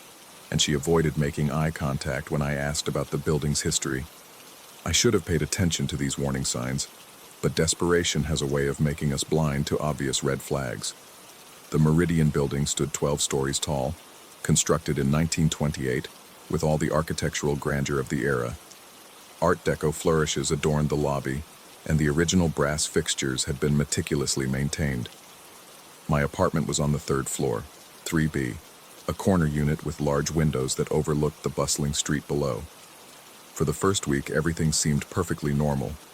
The elevator was one of those old-fashioned models with an accordion gate and polished wood paneling. It moved slowly, with mechanical groans and clicks that spoke of decades of faithful service. The button panel showed floors 1 through 12, arranged in 2 neat columns. I rode it multiple times daily without incident, pressing 3 and arriving exactly where I expected. Then came the night everything changed. I had been living there for exactly 10 days when I returned home late from work, exhausted and carrying takeout Thai food. The lobby was dimly lit by a single functioning light. The others had apparently burned out during the day. My footsteps echoed against the marble floor as I approached the elevator, fishing for my keys in my coat pocket. The elevator arrived with its usual mechanical wheeze. I stepped inside, pressed 3, and felt that strange shudder I would later come to dread. Instead of the familiar upward motion, the elevator seemed to pause, suspended in some liminal space between floors. The lights flickered once, twice, then stabilized into a sickly yellow glow that made my skin look corpse pale in the brass reflection. When the doors opened, I was not on the third floor. The hallway before me stretched impossibly long, lined with doors that hadn't been there before. The carpet was deep burgundy, so dark it appeared black in the inadequate lighting. Ornate wallpaper covered the walls, a pattern of twisted vines and thorns that seemed to writhe when glimpsed peripherally. The air tasted metallic, like copper pennies dissolved in stagnant water. My heart began hammering against my ribs as I stepped out of the elevator. The Thai food container slipped from my nerveless fingers, splattering pad Thai across the pristine carpet. Behind me, the elevator doors slid shut with a finality that made my stomach clench with panic. I pressed the call button repeatedly, but nothing happened. The brass panel remained cold and unresponsive beneath my increasingly frantic fingers. Sweat beaded on my forehead despite the corridor's chill, and I could hear my own breathing, harsh and irregular in the oppressive silence. There were 7 doors along the hallway, each bearing a brass nameplate, but the names were not those of tenants. Instead, they bore single words that made my mouth go dry. Shame, guilt, betrayal, cowardice, lies, weakness, failure. The door marked shame stood slightly ajar. Against every instinct screaming at me to find another way out, I found myself drawn toward it. The gap was just wide enough to see through, and what I saw beyond made my knees buckle. It was my childhood bedroom, exactly as it had been when I was 15. The same blue wallpaper, the same desk where I used to do homework, the same bed with its ridiculous superhero sheets that I had begged my mother to replace. But this wasn't a simple recreation. Through the crack, I could see myself at 15, cowering in the corner while my father's voice thundered from downstairs. I watched my younger self press his hands over his ears, tears streaming down his face, as the sounds of breaking glass and my mother's sobs filtered through the thin walls. I remembered this night, the night I had hidden instead of going downstairs to help, the night I had chosen my own safety over my mother's. The shame hit me like a physical blow, doubling me over as if I'd been punched in the stomach. My legs trembled, and I had to lean against the wall for support. The wallpaper felt warm and slightly damp beneath my palm, like skin. I stumbled away from the door, gasping for air that tasted increasingly stale and oppressive. The hallway seemed to pulse around me, the walls breathing with a rhythm that didn't match my own frantically beating heart. I tried to convince myself this was a hallucination, some kind of stress-induced breakdown, but the sensory details were too vivid, too precise. The door marked guilt beckoned next. This time, I saw my college dorm room, and my roommate Jake's laptop sitting open on his desk. Through the crack, I watched my 20-year-old self copying Jake's computer science assignment. changing just enough words to avoid detection. Jake had trusted me, had helped me with countless other assignments, and I had repaid that trust by stealing his work when I was too lazy to do my own. He never found out, but the guilt had eaten at me for years. My hands shook as I backed away from the door. The corridor felt smaller now, the walls pressing closer. The pattern on the wallpaper had definitely changed. The thorns were longer, sharper, and they seemed to reach toward me with deliberate intent. Betrayal showed me Sarah's apartment, the night I had slept with her best friend while she was visiting her sick grandmother. I watched myself fumbling with Rachel's bra while Sarah sent me loving text messages that went unanswered. The betrayal had ended our relationship when Sarah inevitably discovered the truth, and she had never spoken to me again. Each door was a wound reopened, a carefully buried memory dragged into the sickly light of this impossible hallway. My chest felt tight, as if invisible bands were constricting around my lungs. Cold sweat soaked through my shirt, and my vision began to blur at the edges. Cowardice revealed the conference room where I had sat in silence, while my colleague Marcus was unjustly fired for a mistake I had made. I had let him take the blame rather than confess my error, preserving my own position while destroying his career. Lies showed me the hospital room where my grandmother lay dying, asking if I was proud of my life, and my response that everything was wonderful when I was actually drowning in debt and depression.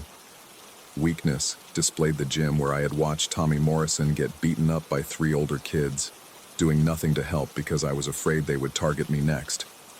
By the time I reached failure, my legs could barely support me.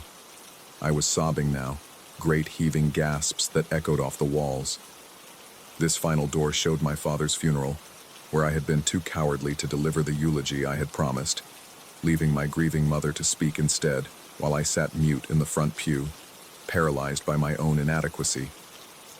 The hallway began to spin around me. The walls tilted at impossible angles, and the carpet beneath my feet felt soft and yielding, like walking on flesh. I could hear whispers now, voices that might have been my own conscience or something far worse, cataloging every moral failure, every moment of weakness, every choice that had led me to become someone I didn't recognize. I understood then what this place was. Not just a supernatural phenomenon, but a reckoning. The building itself was judging me, forcing me to confront the accumulated weight of my moral compromises. The apartments weren't just living spaces. They were feeding on guilt, on shame, on the dark corners of human conscience. Mrs. Chen's trembling hands made sense now. She knew what this place did to people. The previous tenant hadn't left for family obligations. He had fled, just as I needed to flee. But as I turned back toward where the elevator should have been, I found only a solid wall. The brass call button was gone. The hallway stretched endlessly in both directions now, lined with hundreds of doors, each one representing a moment of moral failure. I had convinced myself didn't matter. My breathing became shallow and rapid. The walls pressed closer, and I could feel the building's hunger, its need to feed on guilt and self-loathing. It wanted me to stay, to become another source of shame-based nourishment, trapped forever in this corridor of regret. But somewhere in my panic, I found a spark of defiance. Yes, I had made terrible choices.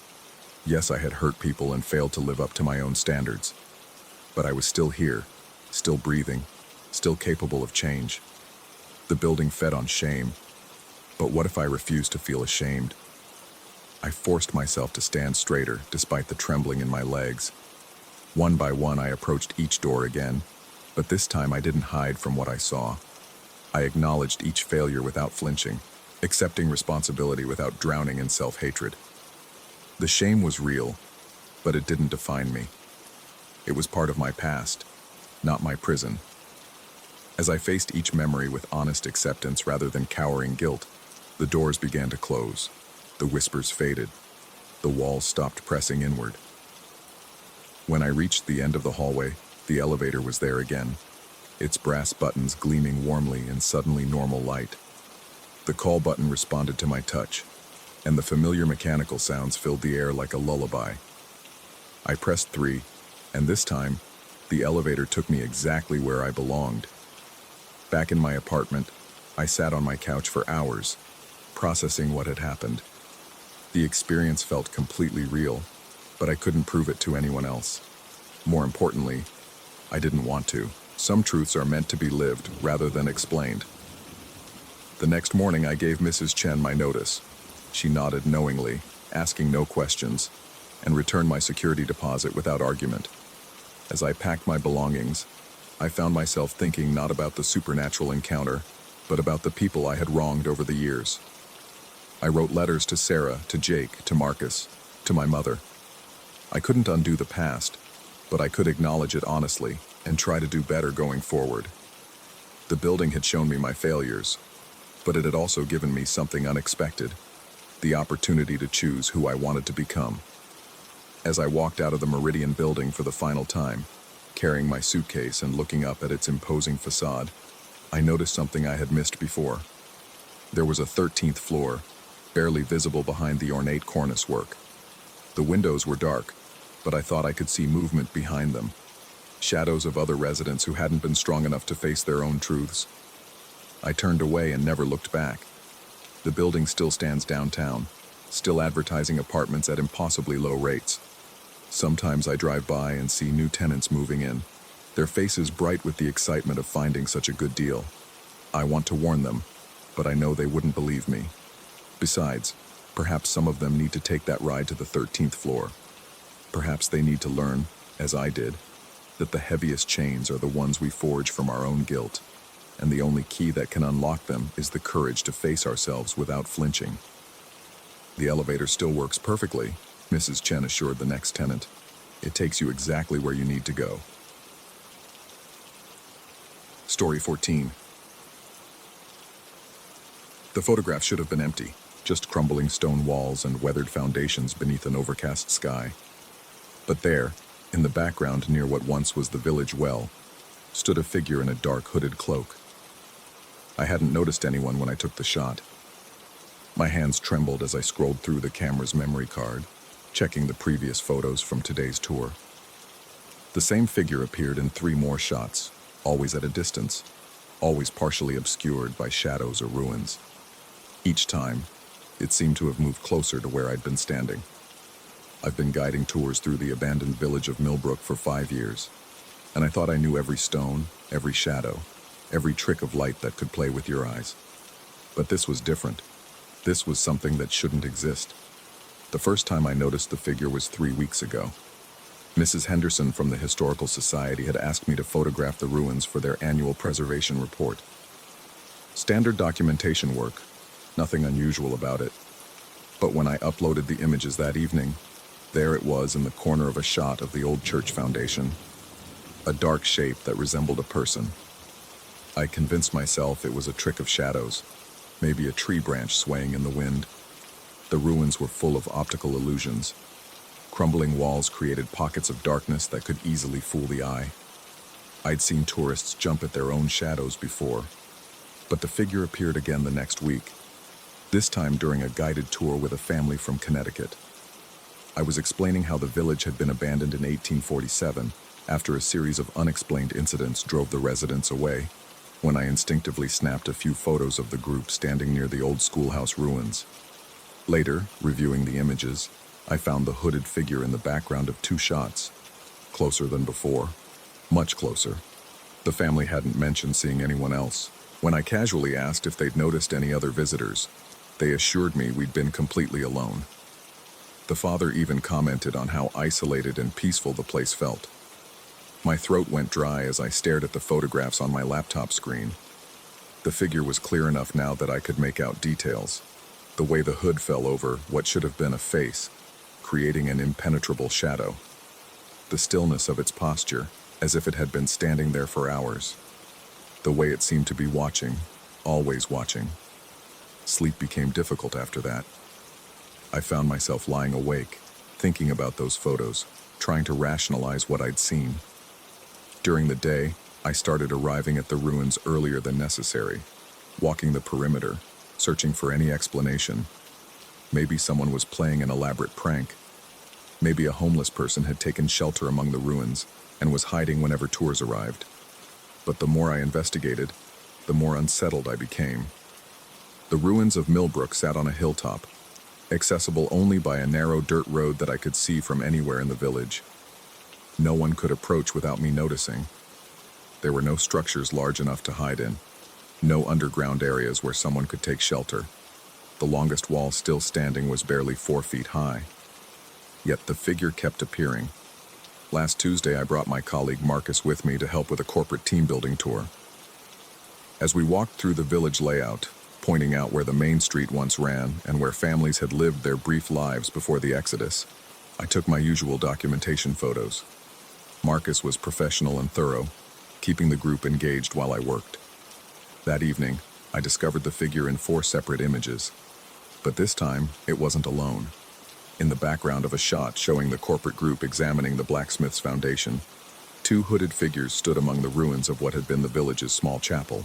They were closer than ever before, close enough that I could see they cast no shadows despite the bright afternoon sun. My hands shook so violently I nearly dropped the camera. Sweat broke out across my forehead and down my back, leaving my shirt damp and clinging to my skin. My heart hammered against my ribs as if trying to escape my chest. I called Marcus immediately, my voice tight with barely controlled panic. He listened patiently as I explained what I'd been seeing, never interrupting, never suggesting I was imagining things. When I finished, he was quiet for a long moment before admitting he'd felt like they were being watched during the entire tour. He described a persistent sensation of eyes on his back, particularly when they were near the chapel ruins. That night, I researched everything I could find about Millbrook's history. The village had indeed been abandoned suddenly in 1847, but the historical records were frustratingly vague about the reasons. Most sources simply stated that unexplained phenomena had driven the residents away. One newspaper account from a neighboring town mentioned that several Millbrook residents had reported seeing watchers in the mist during the weeks leading up to the Exodus. The more I read, the more my skin crawled. References to figures in dark robes appeared in multiple accounts, always described as silent observers who seemed to materialize from nowhere. One diary entry, preserved in the county historical archives, described them as guardians of unfinished business, bound to the place until their purpose is fulfilled. By Thursday, my nerves were frayed to the breaking point. Every shadow seemed to move when I wasn't looking directly at it. Every sound in the ruins made me spin around, heart racing, expecting to see those hooded figures watching me. The sensation of being observed had become constant, a weight pressing down on my shoulders even when I was miles away from Millbrook. Friday's tour was canceled due to rain, but I found myself driving to the ruins anyway. I needed to understand what was happening, needed to confront whatever was drawing these entities to reveal themselves in my photographs. The logical part of my mind screamed that this was madness, that I should stay away, seek help, maybe talk to a therapist about stress and hallucinations. But another part of me, a deeper, more primitive instinct, whispered that running would solve nothing.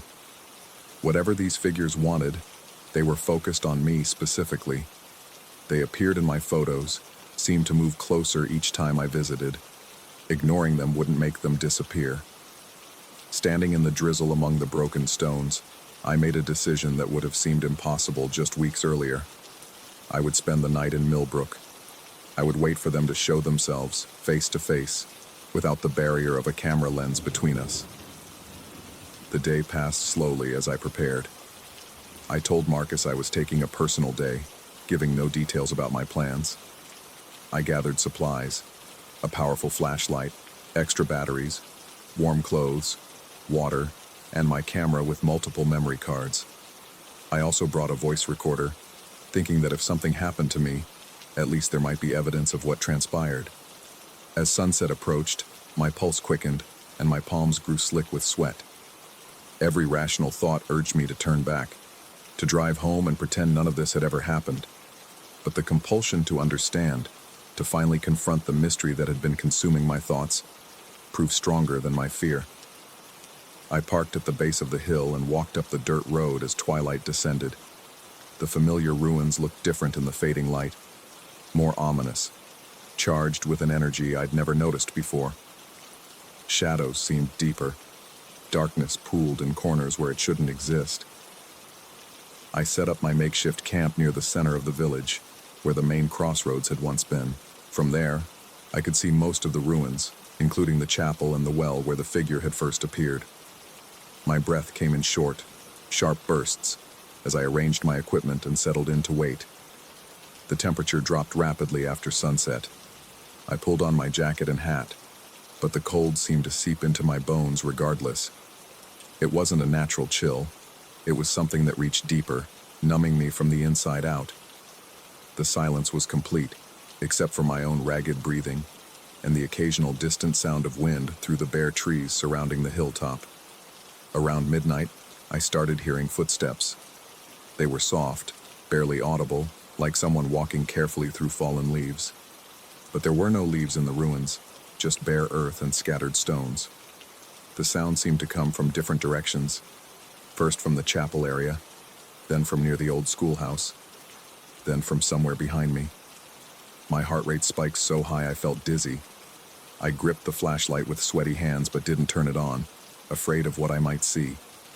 The footsteps continued, circling my position, sometimes closer, sometimes farther away, but always present. Then I heard breathing that wasn't my own. It was slow and deliberate, the sound of someone standing very close, watching.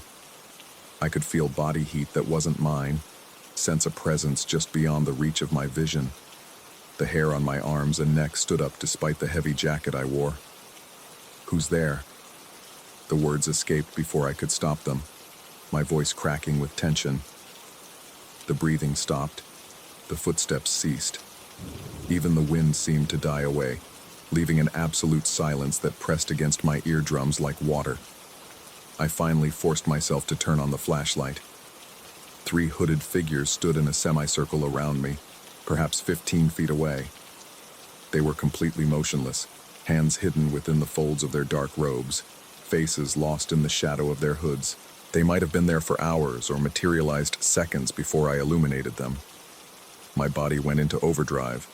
Adrenaline flooded my system, making my hands shake so violently I could barely hold the flashlight steady. My mouth went completely dry, and my breathing became shallow and rapid. Sweat poured down my face despite the freezing air. But they made no move toward me. They simply stood there, watching with their invisible faces, waiting for something I didn't understand. Minutes passed. My heart gradually slowed from a panicked gallop to a merely rapid beat. The figures remained perfectly still, but I began to sense something emanating from them. Not malevolence, but a kind of desperate urgency. They weren't threatening me. They were trying to communicate something. I forced myself to speak again, my voice barely above a whisper. "What do you want?" One of the figures raised a hand and pointed toward the chapel ruins. Then, moving with fluid grace that seemed to defy physical laws, all 3 began walking in that direction.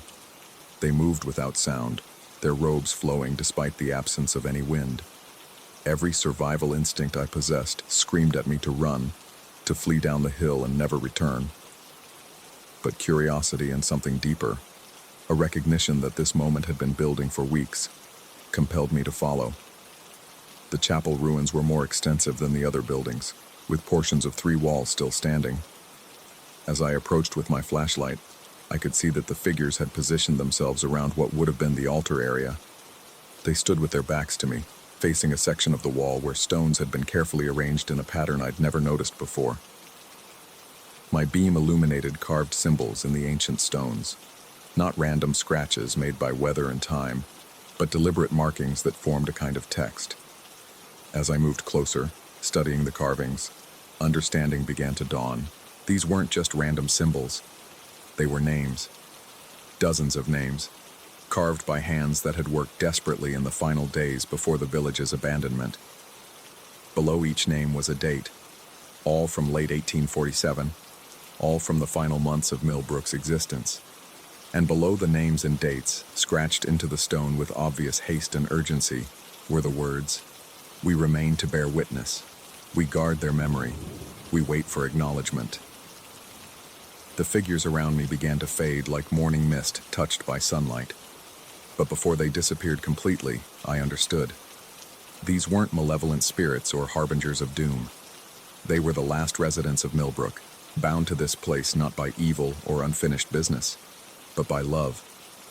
They were the guardians of memory, ensuring that their village and their neighbors would not be forgotten entirely. They had appeared in my photographs because I was the one person who came here regularly, who brought others to learn about this place. They had been trying to guide me to this wall, to these names, to this monument that had been hidden in plain sight for over a century and a half. As dawn broke over the ruins, I found myself alone with my discovery and a profound sense of responsibility. I spent the morning photographing every name, every date, every word carved into that memorial wall. My hands were steady now, my purpose clear. When I returned to town, I contacted the Historical Society immediately. Within a week, a team of historians and genealogists descended on Millbrook. The memorial wall became the centerpiece of a research project that would ultimately restore the names and stories of the village's final residents to the historical record. I still guide tours through Millbrook, but now I always end at the memorial wall. I tell visitors about the families who lived here, about their final desperate hope that they would be remembered. I explain how the villagers carved their names in stone before abandoning their homes, creating a monument to their existence that would outlast their physical structures. I haven't seen the hooded figures since that night, and they no longer appear in my photographs. But sometimes, on quiet afternoons when I'm alone among the ruins, I feel a presence that's no longer urgent or desperate. It's peaceful now, satisfied. The watchers have completed their vigil. The names have been acknowledged. The memory has been preserved. Their long watch is finally over.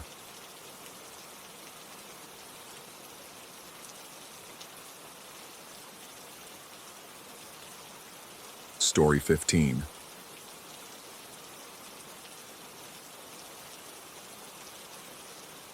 The mountain air cut through my lungs like shattered glass, each breath a reminder that I was far from any place where screaming would matter. The trail had been marked on my map with a thin red line, but maps lie. What stretched before me was nothing more than loose scree, and the occasional cairn left by some optimistic hiker who'd probably turned back hours ago.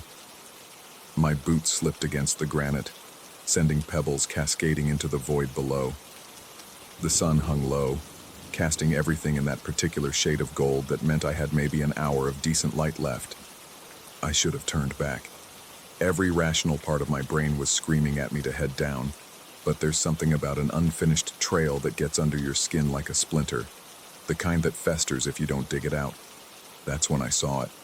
The opening wasn't much, a dark slash in the rock face maybe 6 feet high and barely wide enough for a person. Most hikers would have walked right past it, mistaken it for a shadow or a trick of the light. But I'd been exploring caves since college, and I knew the difference between a shadow and an entrance. My headlamp beam disappeared into the darkness beyond the threshold. The air that drifted out was wrong somehow. Not cold exactly, but lacking warmth in a way that made my skin crawl. It carried no scent of earth or water, no hint of the life that usually claimed these spaces. Just emptiness. I should have marked the entrance with my GPS. Should have told someone where I was going. Should have done 100 things differently. Instead, I ducked through the opening and let the mountain swallow me whole. The moment my second foot crossed the threshold, the world changed. Behind me, where sunlight and safety had been, there was nothing but solid rock. My heart hammered against my ribs as I spun around, hands scrambling across what should have been an opening.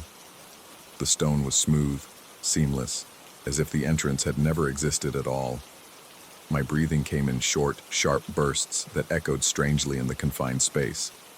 The beam of my headlamp swept frantically across the wall, searching for any crack, any indication that I wasn't trapped.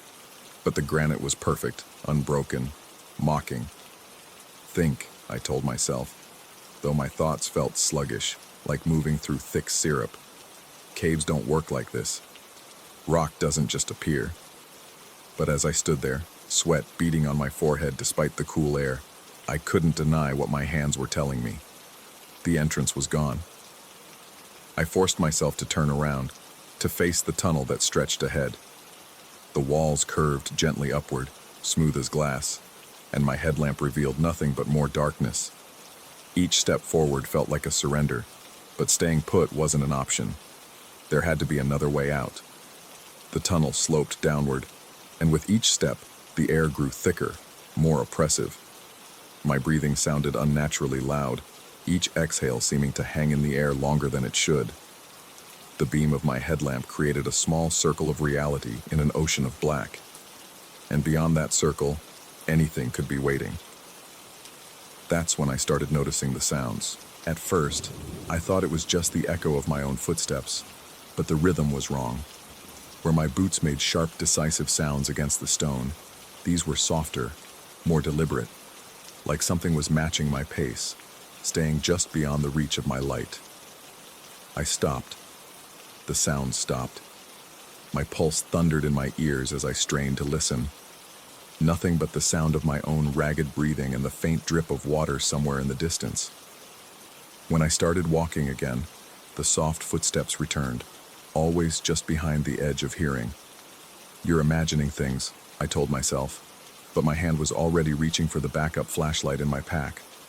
Caves play tricks on your mind. Everyone knows that. The tunnel opened into a larger chamber, and my headlamp beam struggled to find the walls. The space felt vast, though I couldn't see how vast.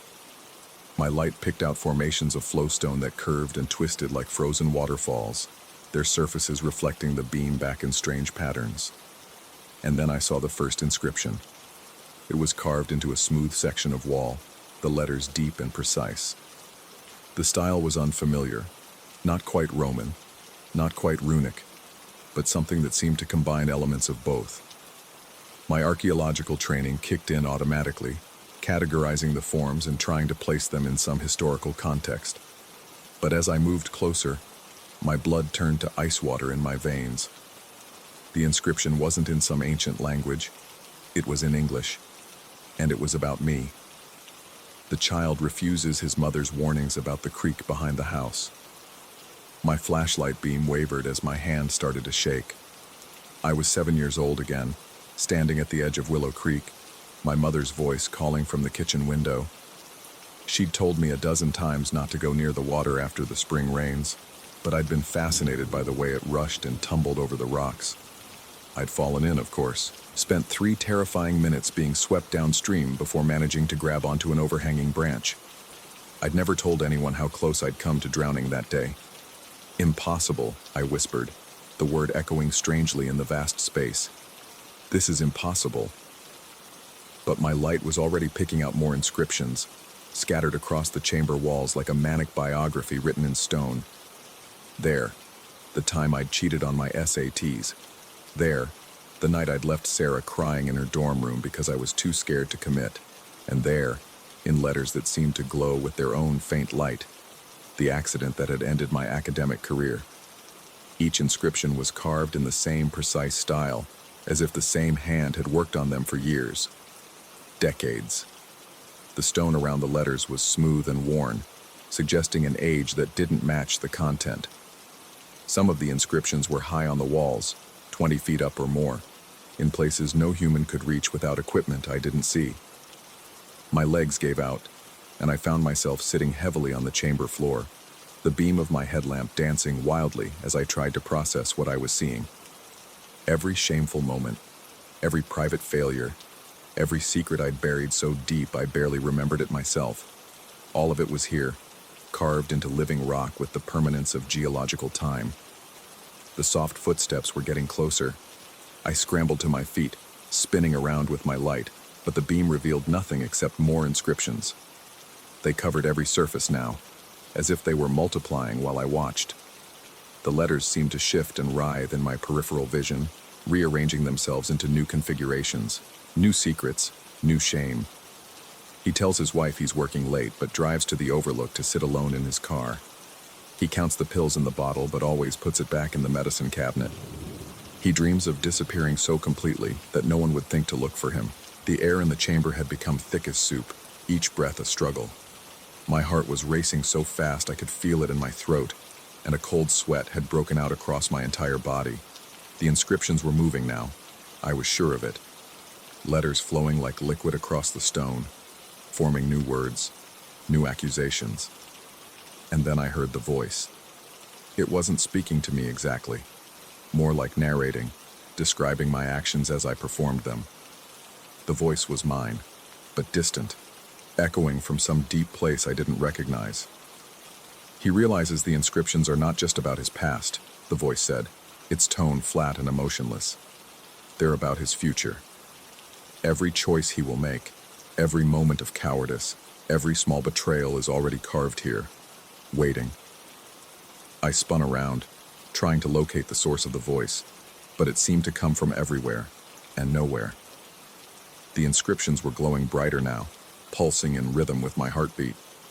And in that pulsing light, I could see new words forming, letters carving themselves into the stone as I watched. He will try to run now. He will search for an exit that doesn't exist. Even as the words appeared, my body was already moving, driven by a panic that overrode rational thought. I stumbled through the chamber, my light sweeping across walls that seemed to stretch higher and farther than before. Every surface was covered in inscriptions now, layers upon layers of text that told the story of a life I hadn't lived yet.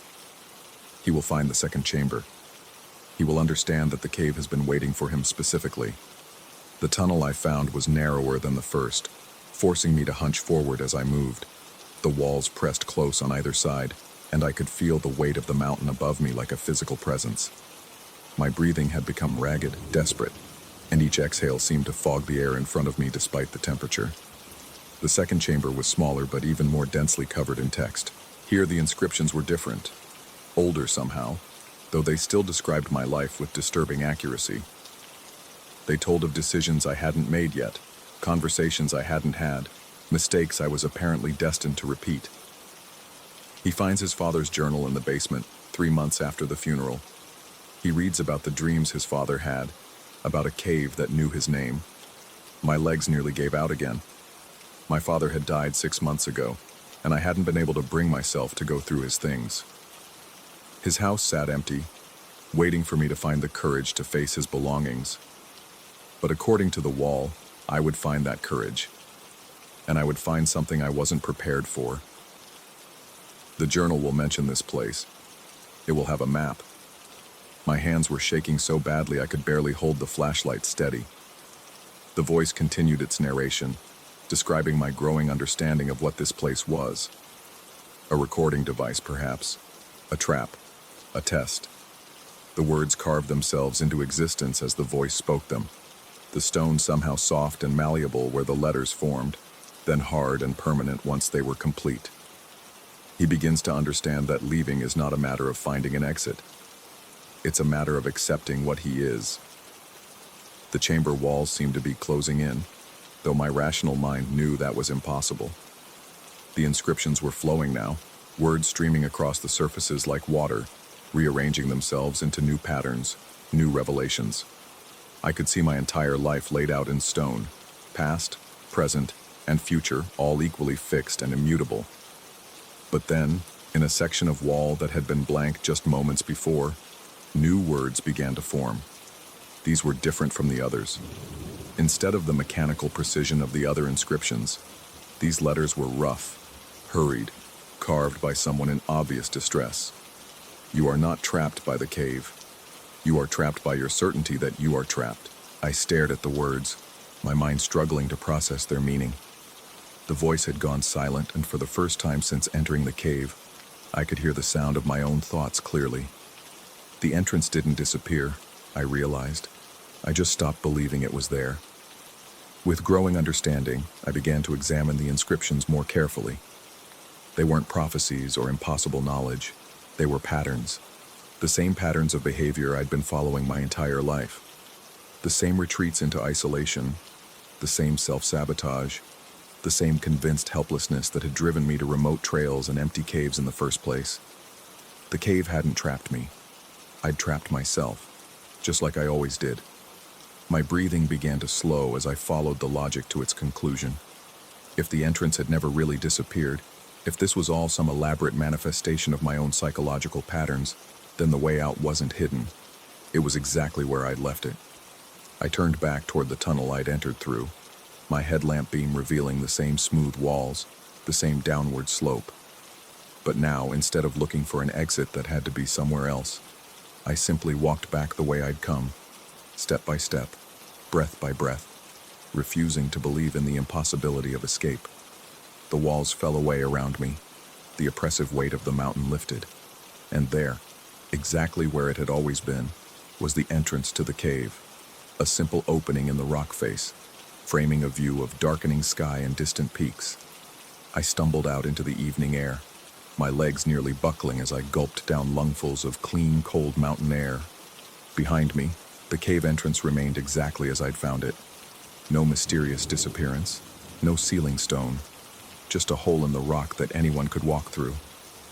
But as I gathered my gear and prepared for the long hike back to my car, I found myself thinking about my father's house, about the basement I'd been avoiding, about the journal I would find there if I had the courage to look. Because some traps, I was beginning to understand, could only be escaped by walking through them, and some caves would wait forever for you to stop running from what they had to show you. The mountain wind picked up as I started down the trail, carrying with it the faint sound of stone grinding against stone. Behind me, in the depths of the cave, new inscriptions were already forming, waiting for the next visitor, waiting for the next person who needed to learn the difference between being lost and choosing to stay that way. I didn't look back.